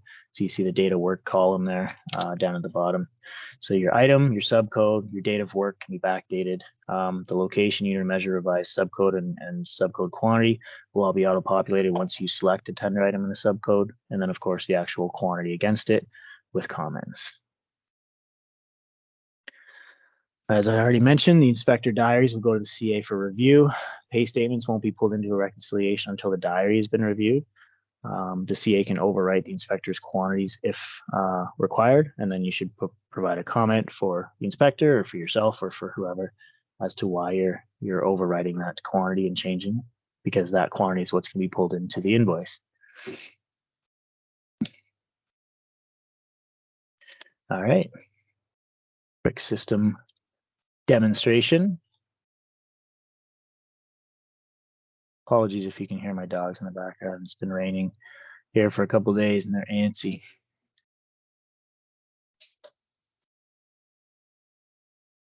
Okay, so a couple diaries here.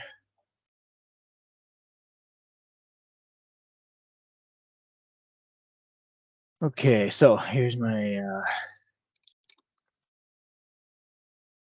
Feb 10th. That's the title for my diary. So the title is not mandatory, but you'll notice the subject is.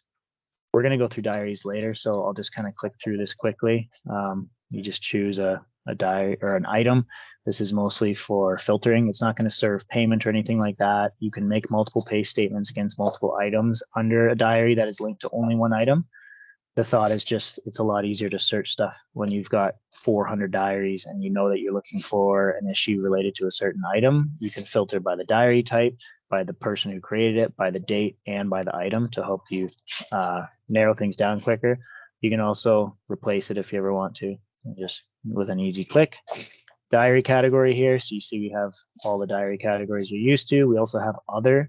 This would be more so for a compensation request or a change order category diary, but the diary type will have a mandatory comment field if you do choose other. So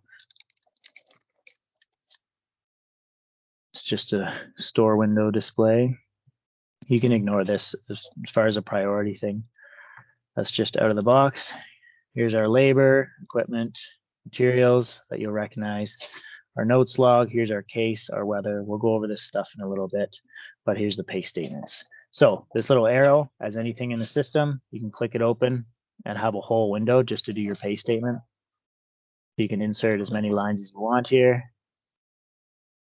You can do 50 lines if you want, and then, oh, I have too many lines. I'll just delete them like this, delete those. And then I'll do one more item here, rock face, cut fill, rock shatter.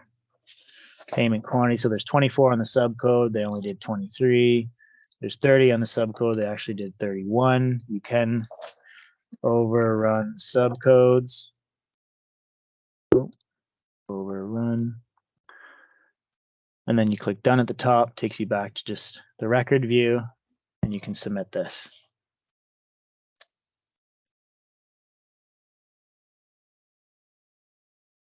There, I got a little review task. As a CA, I have to go in and review my inspector's diary now.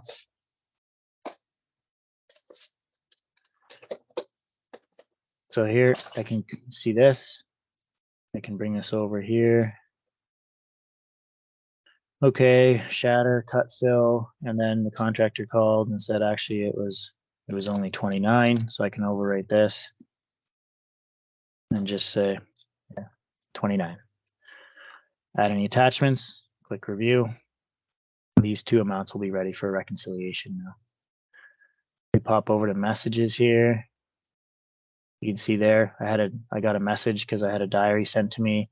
This is the Kahua message for earlier, the variation initiation on the change order approved, and then time material summary that we did earlier in the session there. So you can see everything in your messages. It's kind of like a running total of everything that's going on. And then as well as it was in my tasks, but because I've taken the task, it won't be in there anymore. It disappears. You can see here, if I go in here, look at this, prepare a response. So this is just to show how much you can type in our fields. There won't be any restricted fields. You won't have to type in a box that's 2 inches wide and 12 inches long. You can do whatever you want here. So this is what I was saying before too, not an information request, but I'm getting ahead of myself. We're going to demo that later. Okay, I see some questions. Do the dates need to match with the contractor? No. We actually don't really care about the contractor dates at all. That's what we're paying you guys to do, is compile pay statements and track the work down to the day and even down to the hour. So if we ever have to review, when work was done, we're going to take our records. So it's the pay statements that govern as far as I'm concerned. And then the contractor quantities, the dates are nice to have, but I'm always going to look to the CA for their data. Can the inspectors see the COs in process? I can't actually remember. I don't think so. I believe they are restricted from seeing change orders in process and INCs and stuff like that, because that was a request from the actual CA field there. Will the inspector be able to do item postings outside the diary? No. So the item postings aren't item postings anymore. That, you won't find that term anywhere in our documentation for business at all. Pay statements are what drive payment now, and they're only done in the diary because that's where they're supposed to be done. Back in the paper-based days, you would go through with your diary and you would record in a little box somewhere, item this, subcode this, pay, item this, subcode this, pay. You'd highlight them, circle them, you'd put a tab in your diary, and when your CA is doing a payment, they would flip through the tabs and take all the completed subcodes or whatever progressive subcodes there were. So that is the same now. We've returned it to the terminology of being a pay statement, and we've returned it to its home in the diary. Can lump sum items be left to the end of the pay month, or is it required weekly? No, the contractor can bill whenever they want to. Will the CADM tasks be restricted by diary type still? I don't believe they are, and it's now the case task. So we are instituting our new case along with the CADM, and I believe there's training associated with that as well. But it's going to look and feel a lot like the CADM. We'll go through it in a minute here. Yeah. Yes, CADM is replaced by the case. Once subcode is paid 100%, will it close so no double pays can be made? No. It's up to you folks to not double pay it. So the subcodes come with descriptions with locations, right? So if you're working at 18 plus 342 to 18 plus 345 and you completed that work, then it's up to you to, if you're there inspecting the same work again or inspecting it in another location, you wouldn't choose the wrong location, right? The only way that you would have to pay against a subcode that's already 100% is if the subcode needs to be adjusted in order to be able to take more quantity. You're allowed to post over a subcode amount as well, because we don't want you to have to do a change order because there's 1 unit extra than what the designer thought there would be required in that location a year ago when it was in our project delivery office. So that's how that will work. Can we change the quantity while reconciling even if something different is uploaded under pay statement? Yes. So the CA's reconciliation is the final amount, and that's how you're going to be able to correct a lot of issues, or not issues, just errors or whatever with something like a pay statement. So the CA's final input into the reconciliation for each tender item, and the reconciliation is only at the tender item amount. That will be the governing amount that's pulled in. Are the CADM inspection tasks still available for the carryover assignments? No, they're not in the, they won't be in the system. So the expectation would be that you just type in whatever the CADM code is for the inspection task for those few remaining legacy contracts, we'll call them, that still have the old CADM. I mean, everything has the old CADM now, so I expect there'll be a change issued as far as that against the CA requirements. I'm just not completely abreast of that process as part of the working group, but it's being handled by our policy office, so I'm not 100% on their timelines, but I know the idea is to issue change orders to incorporate the new case. So if an inspector misses a pay statement in the diary, will a new diary need to be created for the missed pay statement? Yes. You just create one for the item, title it missed a pay statement. There's nothing wrong with that. No one's ever going to hold it against you, or they shouldn't, especially if you're correcting it. And I'll show you in the diary, we still have that linking diary feature. So you would just link the previous diary and just make a note that say, I forgot to add this one pay statement to this diary. You backdate the pay statement anyway, so it will always have the true date. Is it the same for the Form Bs? I'm not sure is what the same for the Form Bs, but the Form Bs, they haven't changed. So if the Form B library is still the same, you'll have the full library available in a picker when you click, new on your Form B app. If we have time, we can go over it. But yeah, it's going to function a lot like the other stuff in the system. Is there access to the tender and specifications from CMS? Yeah, so they'll be uploaded in the file manager. But I mean, at that point, they're simply just PDF documents. So you'll already have access to them based on what you bid on in your RACS ESP bid by previewing the RACS document that you would be putting in a bid to administer. Can diaries be recalled? No, they really only go to the CA. They're kind of an internal function. They're not symbiotic between ourselves and the external contractor. So, communication between the inspector and the CA, I think, would be the expectation there.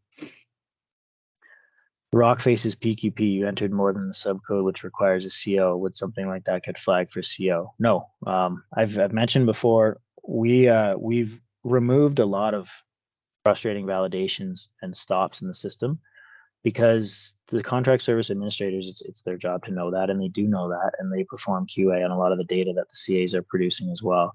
So, I mean, our old $5,000 PQP rule hasn't changed really. If it's within the $5,000, you can wait till the end of the month, but that's really governed by the contract. There is an overview of the status of the payment. Yeah, like there's the invoices all have statuses, so you can see if it's submitted with you or if it's submitted to contract services, if it's been processed and paid.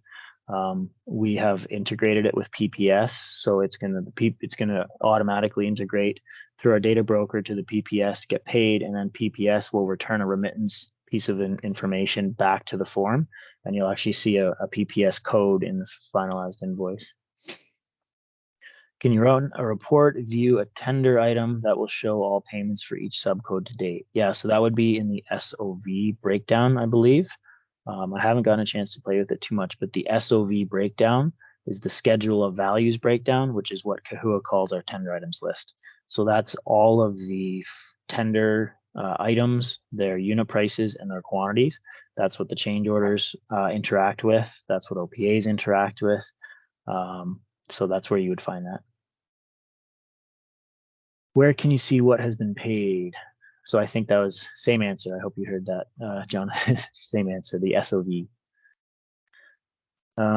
So if inspector misses a pay statement, if this is the case, can the diaries be linked? Yes. So I think I said that you can link it to previous diaries. I'll show you that. I think we're doing diaries in a little bit. Oh, it's next actually. Is the CA reconciliation?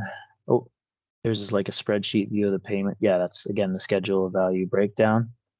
Is the CA reconciliation for the total quantity under each item or for each subcode? So the reconciliation will roll up at the tender item level.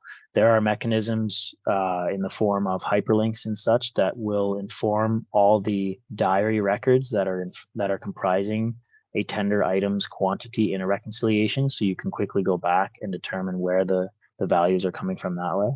So short answer, yes. Form Bs are not entered within the diary. They are separate still, but you can link them into the diary. So, you know, it's good to make them in your diary or link them into your diary, but there's still the Form B assessment, and the Form B report that will allow you to quickly aggregate and organize and report on the Form Bs that are submitted, especially for the production of the CPR. If we notice an overpayment on subcode after a couple months, can we make negative quantity payment to that subcode for the correction? You can't reduce the pay statement quantity from a reconciled and paid quantity, but you can do a change order to adjust that subcode up to address the overpayment of that subcode. If it was truly a mistake and an overpayment that was driven right through to payment, it would just have to be caught on the next one. So the contractor would have to understand, all right, I know you just did 18 plus 324 to 325 in here today, but I actually paid you for it on last month. So that's all. Will we be able to extract the subcodes paid? We're not able to do this in WBCMS. So this question, it always confuses me a little bit. You shouldn't be looking to the subcodes to see what's remaining in order to pay them out. You should be observing and recording the quantity of work and making appropriate pay statements according to the observed quantities of work. If that observed quantity of work over or underpays a pay statement, it's because, again, the folks a year and a half ago in project delivery made their best estimate as to what quantity would be required for that location. But the expectation is that you guys aren't just looking at your subcodes and bringing them up to full whenever is necessary. The expectation is you observe work, you put the work under the appropriate subcode in the appropriate quantity, and if it's more or less or the same, that's kind of secondary. Okay, so for offline mobile app, what sort of data can be inputted or pulled? Example, can photos be taken, stored locally? Okay, so the photo thing, I'll answer it separately. We're still working with the vendor to determine like a complete list of functionality for offline apps. But the photo question aside, I mean, you can take the photos on your phone and they'll live on your phone until you're back to connectivity, right?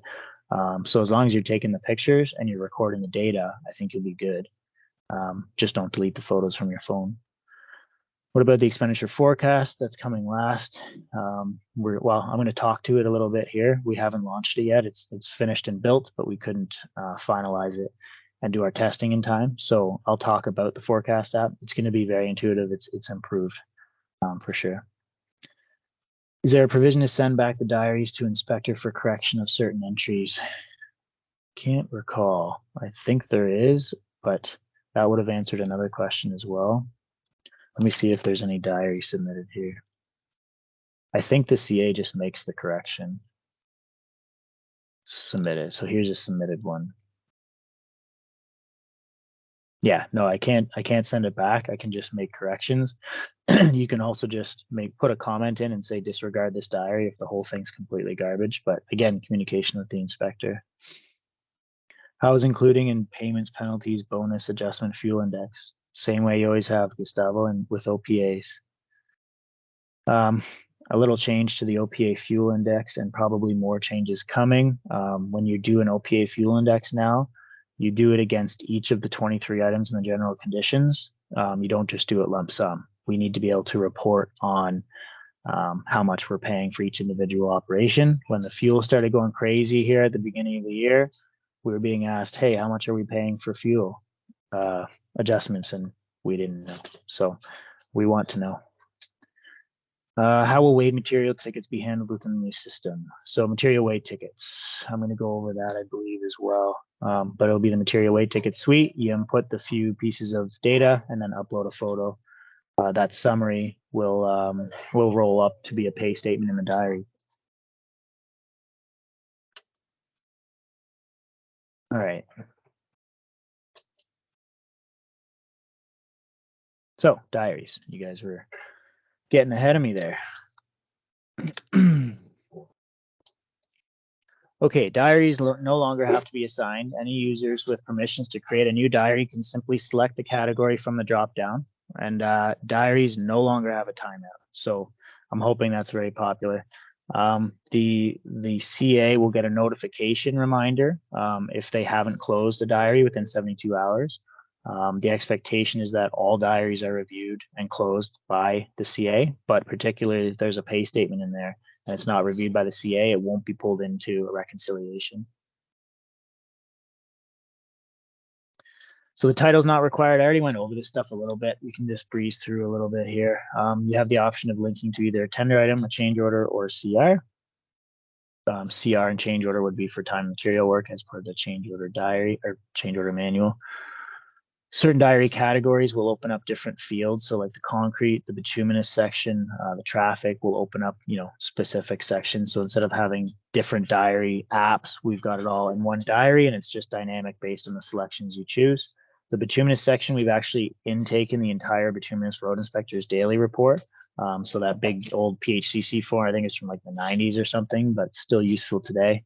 So you can fill out if you're a senior asphalt inspector or something like that. It's recommended you click the pop-out feature to expand the diary notes. So that little, arrow over here, I've showed you that a couple times already. You can get the full screen. And then like I showed, you can write a whole novel in there if you want, and you can obviously insert as many notes as you want. Timestamp the notes as well, please. Give us a little timeline throughout the day. The case section, so that's going to intake all the case, obviously. We already talked about that. Each inspection task requires a comment from the user. So if you're going to open up your case and you're going to indicate that you've completed a contractually obligated task of inspection, we're just going to ask you to provide a comment. So, I confirmed the compaction of the granular with the QC tech from the contractor. Okay, what was it? Did you upload the findings? Whatever. Was it good? Was it bad? Was it ugly? Okay. This is the case when you pop it open. We'll get to this too, like in the actual demo here. But you can see up here, if you click that, you can search. You can search by case number, or you can search by any keyword. You can also change your views. So this stands true for any pop-up window where you see default, or any log view in the system where you see this default with the drop-down. You can go in there and click manage views, and you can create custom views, turning on and off whatever column heads you want, make it custom for your profile. And then here again, the multi-select, so you can select as many as you like. So the weather feature, I like this. I think it's cool. The weather feature has a built-in automatic weather aggregator. So if you just click add current conditions there, it's going to find, based on your IP address, it'll find the local weather station, and it'll automatically pull in the weather data there. Now, it could be far enough away that it's not exactly representative of the weather on site. So you always have your own weather notes. So you can see here at the bottom, I put, actually, they said it was raining a little bit and overcast, but it's actually clear and there's no rain at all. 8 p.m. and 9 a.m., I guess.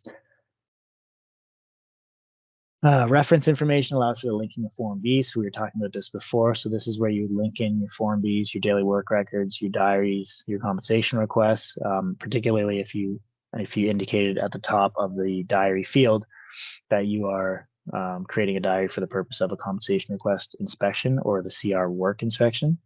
We're also going to be adding non-conformance to this as well, especially for the CA diaries. It just didn't get conveyed in time, I guess, but it's on our backlog. Okay, any questions with that? We kind of talked about diaries a lot already. Forgot my question, man. Everyone, that's my cat.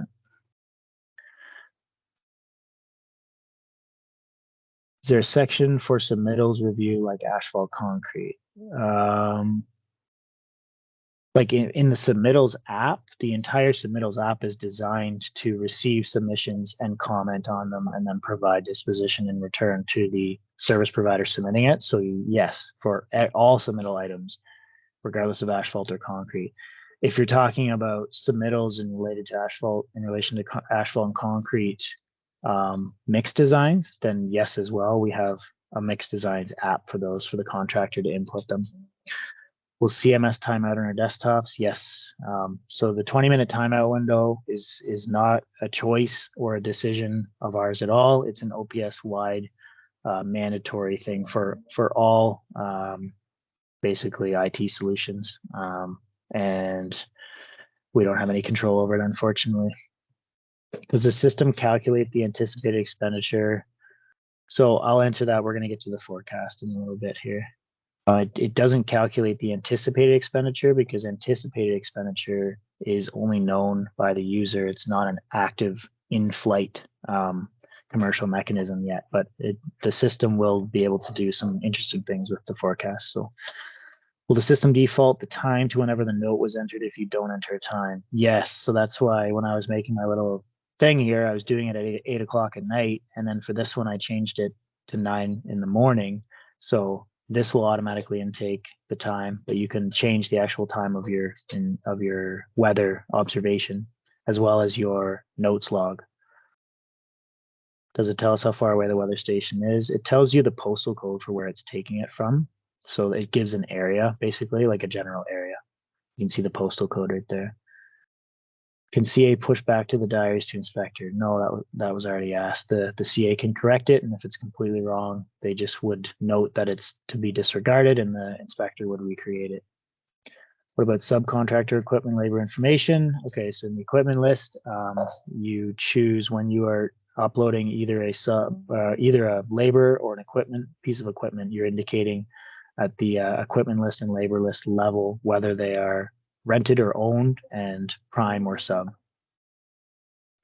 If inspecting multiple items and change orders, can the inspector have one diary for the day?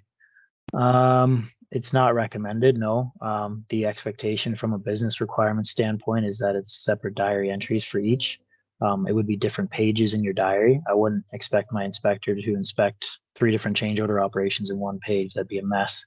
And each different diary record is just a different page. So takes absolutely 0 time to create them or navigate between them. And it would certainly take less time than it would to travel between the operations physically. Does your cat have anything to add? He's just purring right now and my dogs are barking. I don't know if you heard that.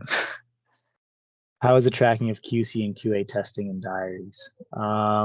It's not really in there. It's a separate process, but it's completely tracked and reportable through our material lab testing suite. Dewald, hey Dewald, when the system times out, will it automatically save your work? This caused a lot of issues because it suddenly, yeah, I'm not actually sure on that. We haven't had the timeout in place for our testing environment. So it's a good question, but we can certainly take it back and recommend like a notification like WBCMS had. In fact, I'm sure that recommendation's already been made. Can the CA add reference records after the inspector submits the diary? Yes, they can add attachments, yep. All right, all great questions. Invoicing. Now this goes up here. Oh, let's do a demo. Did I do a diary demo? I think I did. Yeah, I did. Okay, invoicing. Oh no, sorry, I did not do one. I kind of did a half one. So let's start from scratch here, real quick.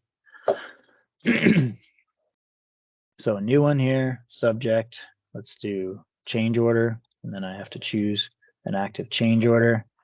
There's our CA train. Oh, not even active, just issued. And here I'll do other.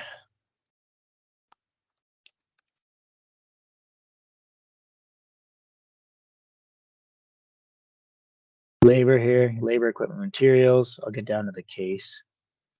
Oh, here's the notes log too. Again, pop this open, insert a line.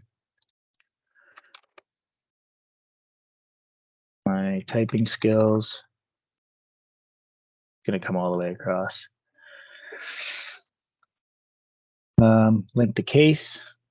So here's that window that you saw before. You can search, so I can search 900. I don't know if there is a 900. Nope. 929.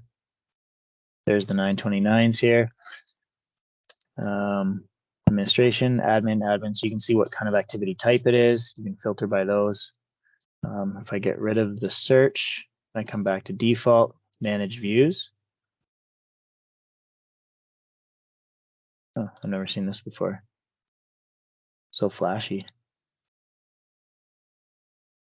Okay, Here's the custom view. So here's all the columns you can see. So you can turn all these columns on or off if you want an URL or whatever.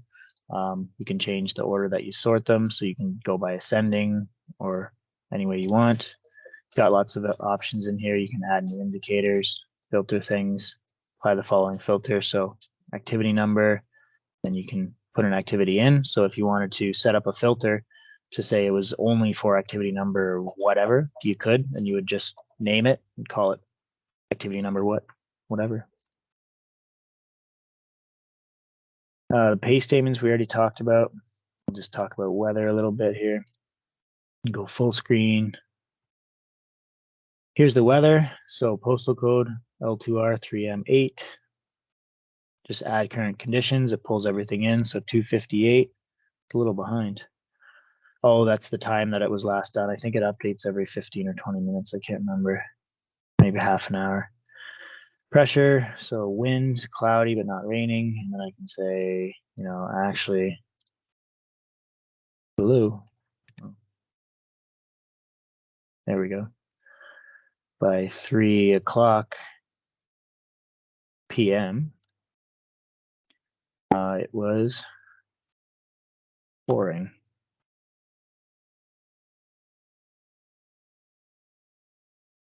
Oh, can inspectors submit time? Oh, I forgot a time for my note. There.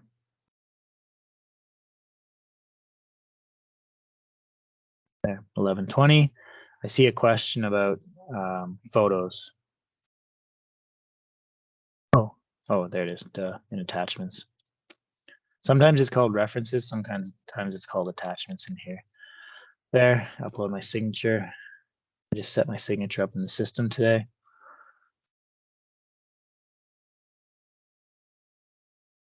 Chug, chug, chug. And then there's the photo there.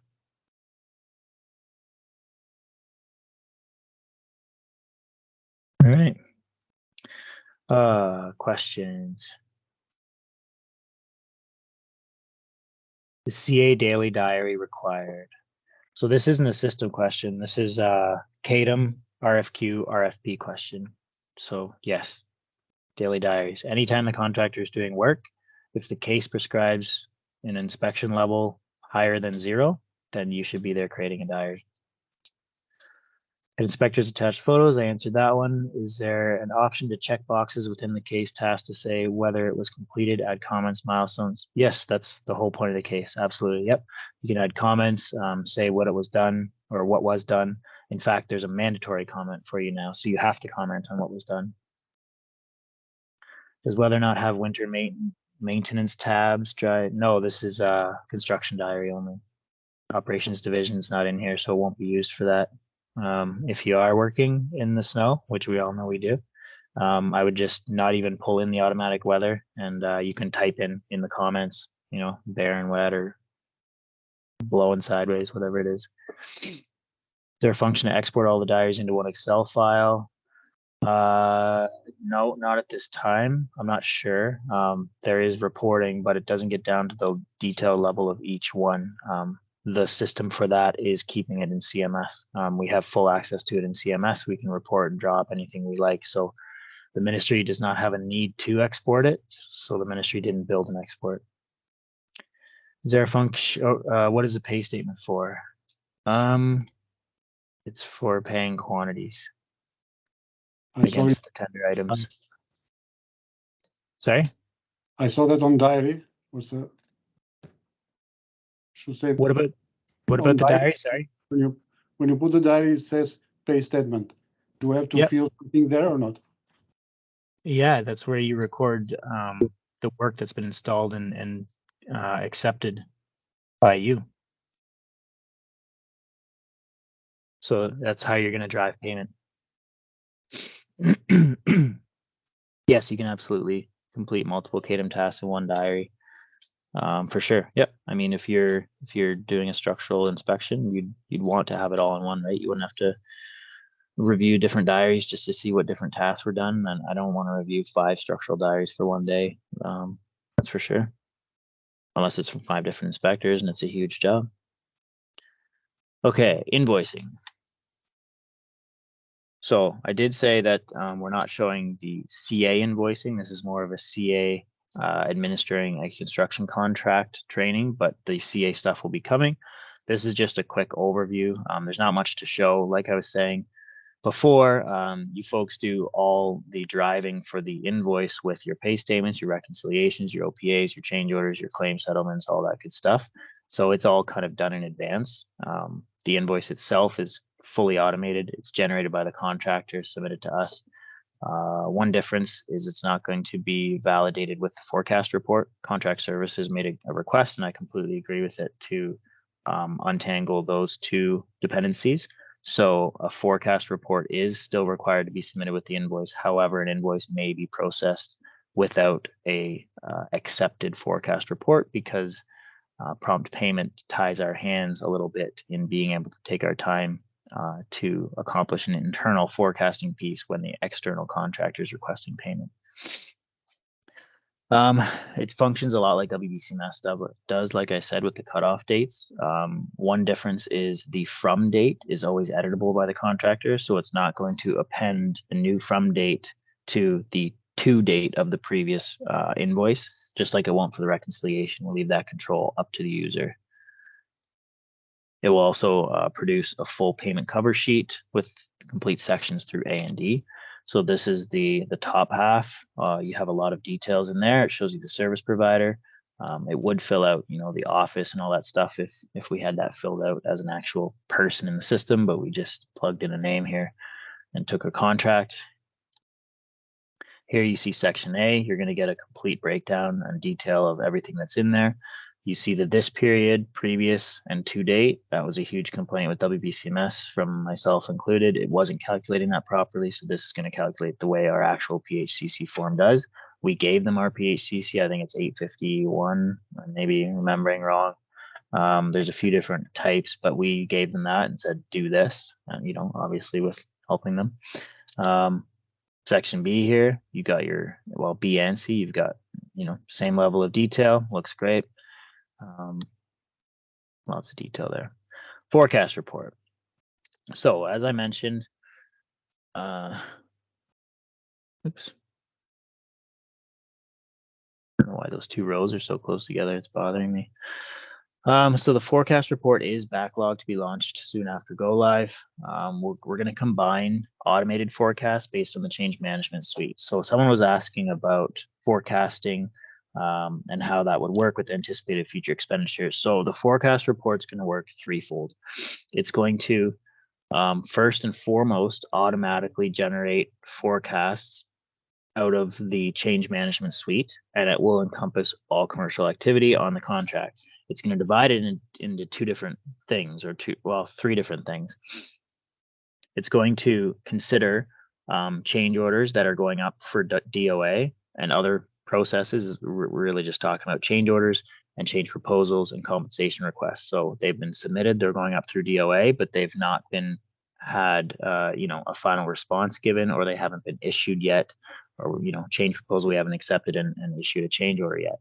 So it's going to sort those three things, like the soon to be commercial activity but not yet, so that we can forecast for that. It's going to forecast those three things again, but that are in flight. So they've been issued to the contractor, but they're still going back and forth and they're not finalized and accepted. And then it's going to show the finalized change orders, and it will summarize based on anything that is now a change order or a new OPA that's been processed, or now a change order related to a change proposal or a CR. If those are now done, it's going to take those, and if they weren't done last time, it's going to last forecast, it's going to move those into the finalized section. So we're going to delineate those three. And then the other one is like one of our CAs was asking, the anticipated future expenditures. So these are the known unknowns. They're not on paper. They're not in the system yet. We're discussing $1 million change proposal with the contractor. We're discussing $1 million change order that we know we have to issue, but there's nothing on paper, nothing other than conversations yet, but we want to provision for it. That's where your anticipated future expenditures go. That will be the only input that the CAs have in the forecast. Everything else will be automated. Now, further to that, for future expenditures, we no longer have to cram multi-year expenditures into one line. So you can expound over 1, 2, 3, 4, 5 years in the future. You can assign and say, okay, we're not going to have a lot of expenditure in year 2 and 3, but year 4, we're going to hammer it. And year 5, we need a lot of money. Internally, we manage our assets that way, and we can kind of borrow money and put them to other projects if we know that we're not going to need a lot in the first couple of years. You can also apply like bell curves and different out of the box curves to that to adjust things. And contract services was also very happy with that change. So we are hopeful that that's going to be easier for you folks to compile and submit, and it's going to serve our data needs a lot better. Okay.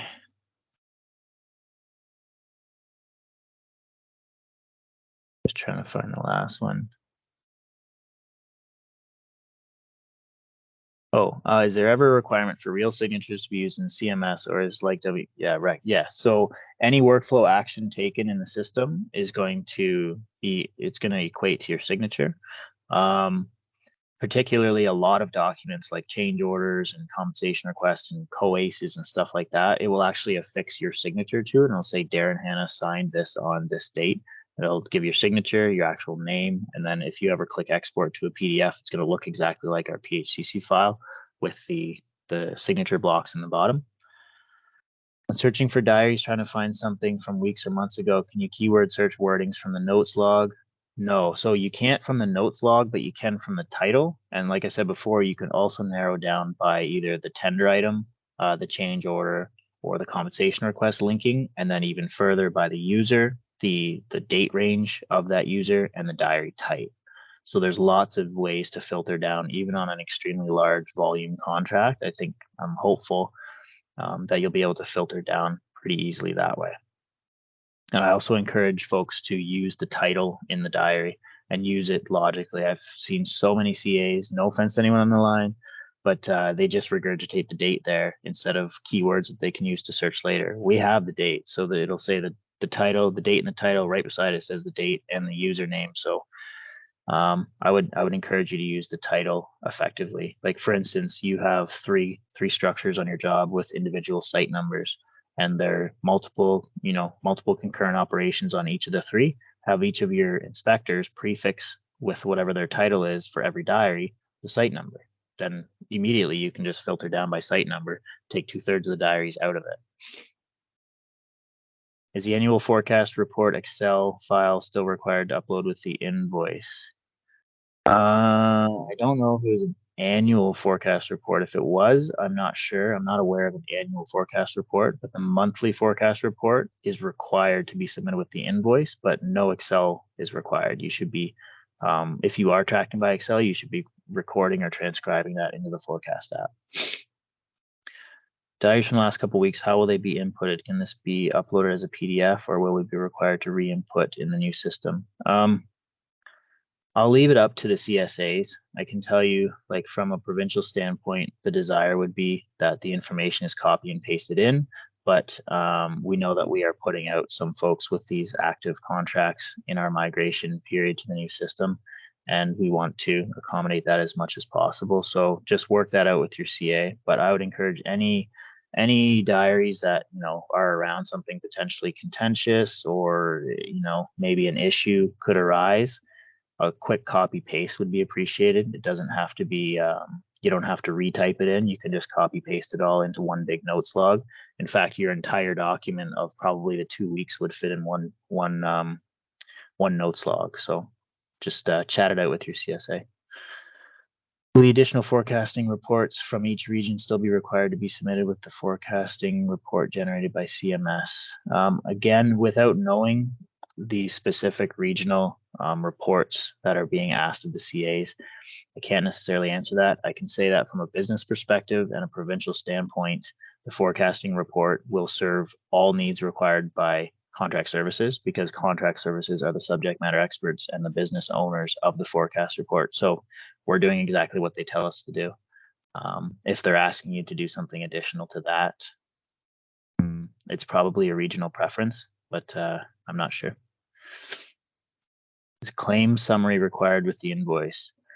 That's another regional thing that I'm not, yeah, I'm aware of it too. We have to do it in West Region. You know, when I was a CSA there, we had to submit it even if, you know, there was no claims ever. I would hope that the reporting power and the availability of that data in CMS will cause folks to forego the requirement of that. But again, I can't answer. That's a contract services driven process that's somewhat outside of the system. But by all means, you can upload and attach it. Just say no claims. Will Diaries have an Excel export function that is useful for quick review of notes? So no, it won't, but I think your perspective of a quick review of notes is based on the WBCMS user interface, which is horrible. So if we come to WBCMS, if I close this.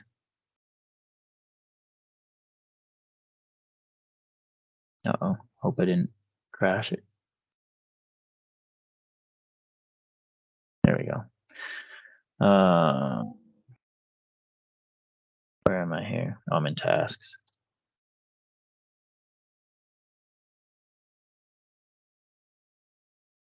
No, that wasn't Diaries. Okay, here we go.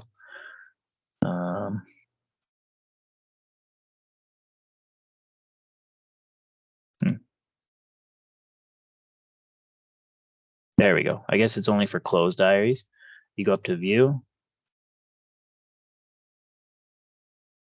Yeah, it'll show here. They're doing something with the PDF files today. I apologize, folks, but our vendor is working like mad people in the background trying to prepare for Monday. So they're making constant updates to this. It was working last night, but this would produce a nice succinct PDF.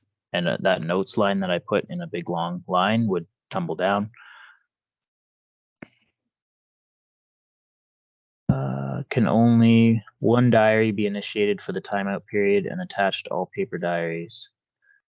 Again, well, I kind of already answered that. Work with your CSA. I certainly would not want 2 weeks worth of diary entries in one diary. That wouldn't be appropriate. You'd have to at least create one entry for each upload, and then the desired would be a copy paste, but understanding there's volume concerns and duplication and all that kind of stuff. Work with your CSA. It's a case by case. I mean, if you're dormant or fairly dormant and they're working on a few things, you know, structures related is really all we're doing this time of year. It's one thing. I mean, if you've got 100 diaries, yeah, try and get something reasonable worked out. Maybe you can just upload them to File Manager as well. Will the generation of an invoice by a contractor depend on prior agreement of quantities by the CA in the system? Yes. So the reconciliation process is still in place. I'm going to show it here. I was just going to demo it because it's a one-step process at the end. But yes, that's required. Can CMS come up with year-end material summaries automatically? We're hopeful. Yeah. I mean, through reporting and the tender items, it'll certainly be able to be done at the field level. I know the greater desire from our engineering materials office would be to do so from a system standpoint and a magic button.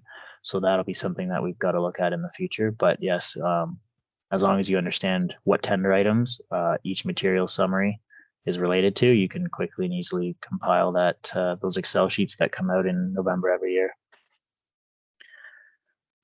Can you complete diaries offline? Yes, that'll be, I mean, one of the main things that we want for offline capability.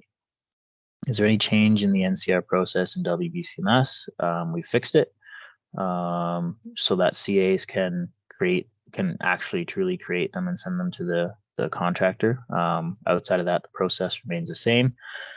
There's still no way to force the contractor's hand in filling out an NCR. So that's kind of a business limitation that we have. But is there still a need to manually prepare year-end summaries, or is that information populated? So I think I just answered that. You can populate them based on reporting of the tender item quantities. Is there any change for tracking working days? Oh, I should actually add this.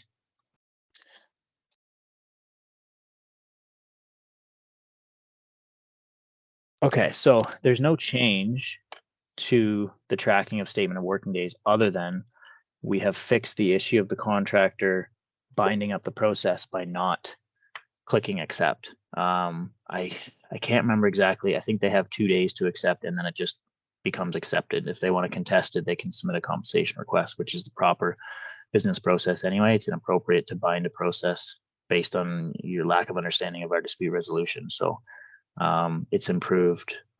It's improved that way.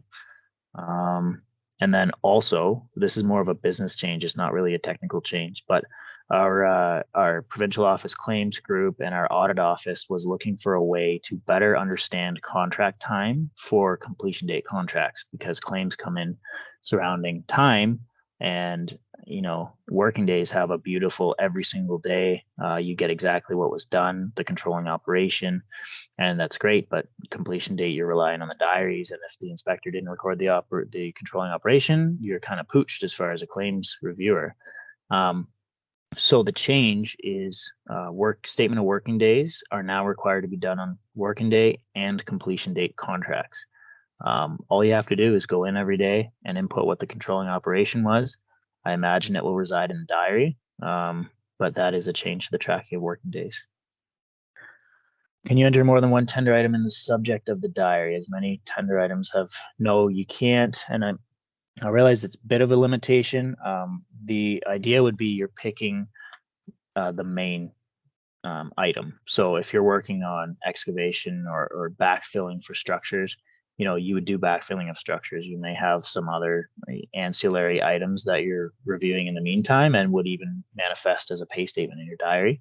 But it's just a way to easier sort and find specific diaries related to operations or items more specifically. Does the CMS system hold formatting? So when you enter details in an IN or CO and want it separated for ease of reading. Oh, like if you copy and paste formatting over. Some things do. I believe the INC has a rich text format interface. The messaging does as well. But for the most part, like the notes and stuff, it's just basic text. So if you draft something in Word and copy it over, some of your fancier formatting just choices may not come over, but it depends what you're copying into. Is there any change to the review of CPS updates? Oh, critical path schedules. Yes, so you don't have to do that stupid checklist every single time it comes in, and it's called critical path schedules again. The little things. Will CMS have a function for request to proceed and notice to proceed? Yes. So I think I've been over this a couple times. Why don't I just show it now? We'll get to the demo. Well, I want to talk about IR and CR first, but I'll show verification notices at the end. That's how we're going to deal with request to proceed and stuff. So IR, CR, I just want to get through really quick. We only have 15 minutes left. So these are also very basic. Let me go big screen. Very basic intake. I hope that you're seeing a lot of commonalities with the actual grids you're inputting. That was the hope. Your 3 reasons there. So this is a status. You're going to see this in IR and CR. So you can see the review duration. This is what I was talking about before. It's great, especially for IRs and CRs. This due date, this is an out of the box thing. We kind of palled this back and forth. It doesn't mean anything to our business. We know what the due dates are, and the due dates are always based on a duration of time after the submission of a document, so an IR or CR. So I'd rely on the days. The due dates is controlled by the contractor, so it doesn't really mean anything. Oops. So the CA can issue a response just like WBCMS. We really haven't changed much because the IRs worked pretty well with WBCMS. Contract references should be inserted at the bottom, in the middle here. And then you can always record comments. The neat thing with the comments, you can see I made a comment there. It records my name, the date, and the time, and what my comment was. And as other comments get made in this document going up and down, they'll just kind of append there, and it'll show a little timeline. Excuse me. The IR also has an internal review section where we don't have it turned on yet because we don't have engineering on board. So I'm not able to show you, but there's an internal review and response section, just like there was with WBCMS, save for the fact that when engineering is in, I can actually send it to an engineering folks or my CSA. Should probably say the CSA moreover, and the CSA can delineate it. But if you need something from the structural engineer or if you have a question from Geotech about the pavement design, you can send it directly to the person. And if you're knowledgeable of who the actual person on the job is, you can send it directly to them. It's particularly useful for DB stuff too. The CA's recommendation here. So again, just intaking, sorry, this is the compensation request, but very much the same thing. The CRRR, so the compensation request review report, we've built into the record, and the portable form will look just like the actual PHCC form again. All of these fields will tumble down endlessly, so you've got lots of space, and it's completely hidden from the contractor's view. So you got your contractor's request, chronology, all that stuff, same as a PHCC form. One thing to note for the CR, because it is kind of I spoke before about the difficulty of having a dynamic, varying workflow path. The compensation request, if it involves money and time, it's going to have to first go up for money and then go up for time. So if it goes up for money, regardless of whether it's above or below the head of construction, it'll come back to the CA, and then the CA will have to recommend the time as well. One thing for the CA recommendation as well, as far as the amount that I'm kind of happy with, is there is a CA recommended amount and a CSA recommended amount. I found a lot that when I was doing CRs with my CA as a CSA, they'd write the report, they'd give it to me, I'd mark it up, change this, give it back, and then it comes up and goes to them again and change this, and this. And, at a certain point, it's not your recommendation anymore. So you have the ability to put your recommendation in, and the CSA can take that or leave it and input their own. And it'll be the CSA's number that the DOF was based off of. It'll always retain your recommendation. Again, just showing the same thing. You have the status section there for CRs, which are, we have a lot more time, but a lot more levity carried with those timelines for CRs. So. Okay, I might skip the IRCR demo because they're pretty straightforward, and I don't have slides for these. I just want to demonstrate them. So the road report, there is some business changes here. I'll get to the questions after. So the road report has undergone a bit of a business transformation in the background. It previously only stood to serve our regional TOCs. It would let them know what was going on, and it was kind of used to supplement the daily fieldwork notifications. So the TOC would have a weekly look ahead and then the daily notifications to confirm that. So internally, we're going through some changes with our overweights, oversized permitting office, our OSCLIS, which was our kind of bridge width and height restriction, which serves the permitting office, and BMS, so BM Bridge Management System. So we have kind of helped in an interim way to intake a bunch of fields that OSCLIS and OO permits needs. So you're going to notice a lot more forms or fields in the form, but it's still the basic road report.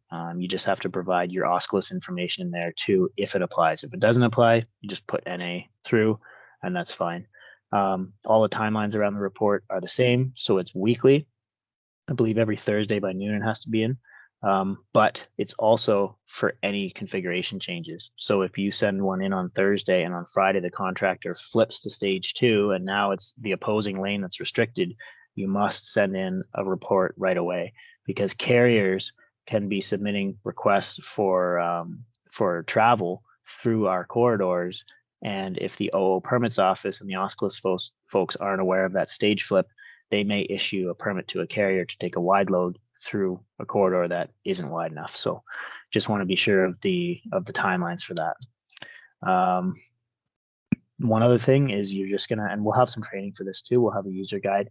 You're gonna set up a group, capital G, in the system. So that's like a group of people with permissions or whatever it is, a group of contacts. And then, so you'll set up, we have a master sheet of the OSCLIS contact we'll provide, your regional TOC, and then anyone else who wants to know, if your bridge person does or whoever, you can input whoever you want in there. You'll set them up in a group, and then each week you'll create your road report, set up the group, send it off, and they'll each get a copy of this report showing whatever restriction information, GPS data. So Okay, so the rest, I'm gonna go through these. If we have time, the meeting minutes, it's very straightforward. I'd rather get to questions. Road report here.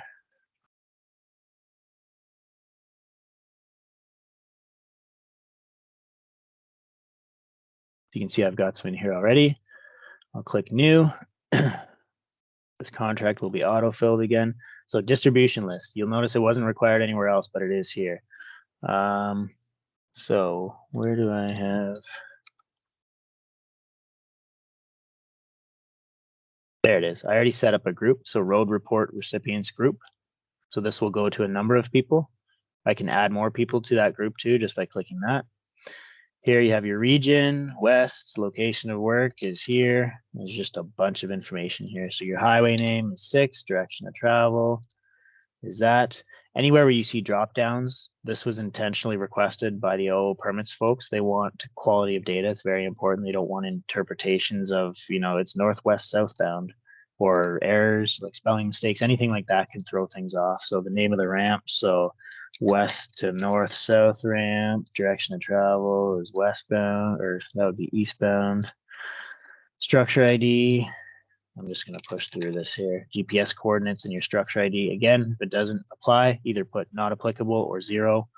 Travel delay in minutes, 1, 2, 3. Your type of restriction, is it a width? Is the whole lane closed? Height restriction, weight, length, lane closure. No, you can't copy the previous road report. Each report only serves for that week, and each report serves for its own restriction. So if you have multiple restrictions, you have to do multiple reports. Lane width, whoops, lanes are closed, boom, boom. Bridge weight limit, that's a strong bridge. And then when your restriction is done, you would toggle this. So you're going to set up the restriction, submit it each week. And if there's no updates, you just keep submitting. And then when it's done, you would just toggle this and say, it's done now. The restriction is done. You'd remove all the restriction data upwards and fill it out. Then when you submit that, it's going to go to the complete distribution list. Verification notices. I wanted to get to this one too. There's been some questions. So again, this is going to take in the entire request to proceed, notice to proceed, CFC manufacturers, CFC request to place structural concrete, and other, because it covers a whole whack of stuff in our business throughout the various specs. So down here, you see the contractor's options. It's either a certificate of component, conformance, manufacturer's conformance, other, request to place structural concrete, or request to proceed. If it's a request to proceed, you simply input the work here, applicable specifications. The expectation is that they're uploading, so we still want them to fill out whatever documents is required that relate to the request to proceed and attach those. If it's blank, you should send it back, because I don't think there should be any information here or any request that wouldn't have an attachment. And then you submit that. And then when this comes to, this is me as a CA looking at it, so I can reject it. If I do that, it's going to say, hey, consider an NCR. Oh, there's my task for it. Receive and issue notice to proceed if I receive and agree with it, or you can receive and close. Not all requests to proceed or submissions require any response back. We can simply receive it. That's verification notices, reconciliation. I'm sorry if I'm rushing through this. I want to make sure we cover everything. But I hope, like I said, it's very straightforward. Oh, I'm still in reconciliation or verification notices. Okay, I'll start a new one. Again, very much like the contractors, from to period. I'm just going to look at what's been submitted lately. My contractor. Save, close. See, it pulls in the reconciliation here. It gives me all 2 items. I can pop this open. So here's the 2 amounts. There's no contractor quantity because I didn't do contractor quantities. So it won't let me push this through, because we still have the validation where you can't pay any more than what the contractor's request is. So if the contractor is missing items and they are owed, the response would be cancel the reconciliation, let the contractor know, hey, you forgot to bill me for item 7 subcode 5 and item 8 subcode 8.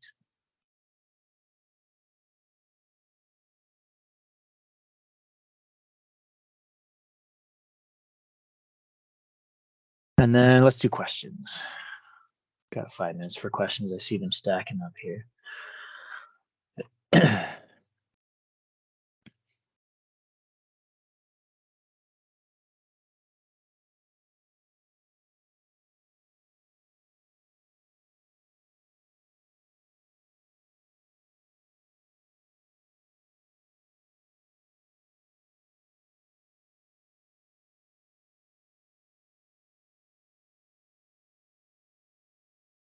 So DOFMA approvals completely within the system. It'll be fully integrated in there for the CR and change orders, change proposals, everything else. Yes, for CRs as well. Yep. Weekly email still required to MTO for road report. No, so the road report does do the emailing for you. So you just have to input the email one time upon the setup of the contract. You set up your road report recipients and it will get sent to them every time. So by clicking submit, you are fulfilling that requirement as long as you have the TOC in there and the others. Is there a time extension checkbox and change order process and how? So there is a time extension checkbox. It's for time extensions as a result of a claim because other time extensions come through CR, but we're looking at economizing that even more and having it done in the back end. Does the contractor still initiate the weekly road report? No, it's with the CA now. So the road report serves us internally and serves our carriers as customers externally, but completely external to the contractor's stake in the contract. So it's data required for the ministry. So we're having the CA compile the data because even if it's the contractors, it would still be subject to the CA's review. So you'd have to review them each week and send them back for revision instead of just doing it yourself. After the contractor submits a closure notification to RSS and approved, does the CA still need to follow up with a road report irritating the same data? So after the contractor submits, so the CA submits the road report. I'm not sure what RSS is, regional structural section. Yeah. Contractor submits and approves, does CA still need to follow up? So the road report is that submission. The regional structural section, that person will be a contact that's provided to you in a list that you would email it to, or you would include them in the group, in the system, in the recipient list, and then they would get the email. I think I answered the copying report. Can signs be ordered through CMS? No, you still have to call Pat Queenan, but our material delivery schedule app is still in there, so the contractor can request and schedule when they need those signs made through that app. And then CSA just gives Pat a call. Contractor will still create a road report in addition to the CA road report. No, just the CA will. I didn't see a request to place concrete. No, so the request to place concrete isn't a C of C submission. It's simply a notification of pour. If they're pouring curb or something, they don't need documentation, but the structural concrete that requires request, and it often accompanies a requirement of the inspector, the CA, to certify the reinforcing steel and the forms and everything else before the pour.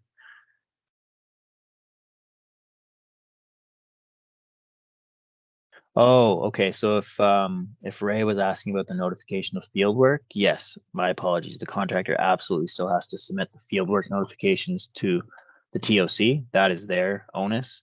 And then for us to serve our internal, again, the TOC and our structural office, our OSCLIS, and our permitting office, we're going to have the CA complete and submit the road report.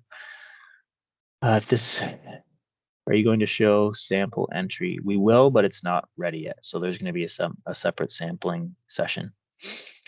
In this case, if you delete those entry and payments, since you can't do the reconciliation, will pop up again. Yes, so the entries fall back to the pool and then they'll be reaggregated next time a reconciliation is drawn, so long as the from to date cutoff periods surround the date of that pay statement still.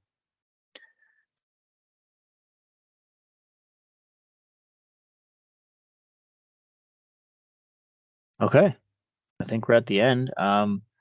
Jamie posted a link to a survey here. I encourage everyone to fill it out. I'll repost it again at the bottom. Just give us some feedback. We can improve future stuff. Thank you. All right. Thank you, Ryan. That was a lot of information, and you did a great job. And everyone on the call, thank you so much for your questions. You can see there's a ton of questions that came in. We are committed to try to compile all the questions and answers. A lot of them were rhymed off verbally, and it's going to be a bit of a task that's going to take some time. And we have questions from other sessions as well that we are compiling. So stay tuned for those on the resource site. It's actually a bit of a pain in the neck to try and copy from the chat. We've tried both the Q&A and the chat, and neither seem to be working that great. But we'll figure that out on our side of things, and we will be looking to schedule future sessions throughout this spring as we get feedback, as we integrate into the system. We don't have the exact timing for those, but we will communicate those out to users. And I'll close it with that. We look forward to bringing people onto the system. Please be patient as we get the contracts set up. We, again, focusing on those ones that have the most critical actions required. And yeah, we'll wrap it up with that. Thank you so much, and enjoy the rest of your evening and your weekend. Thanks, everyone.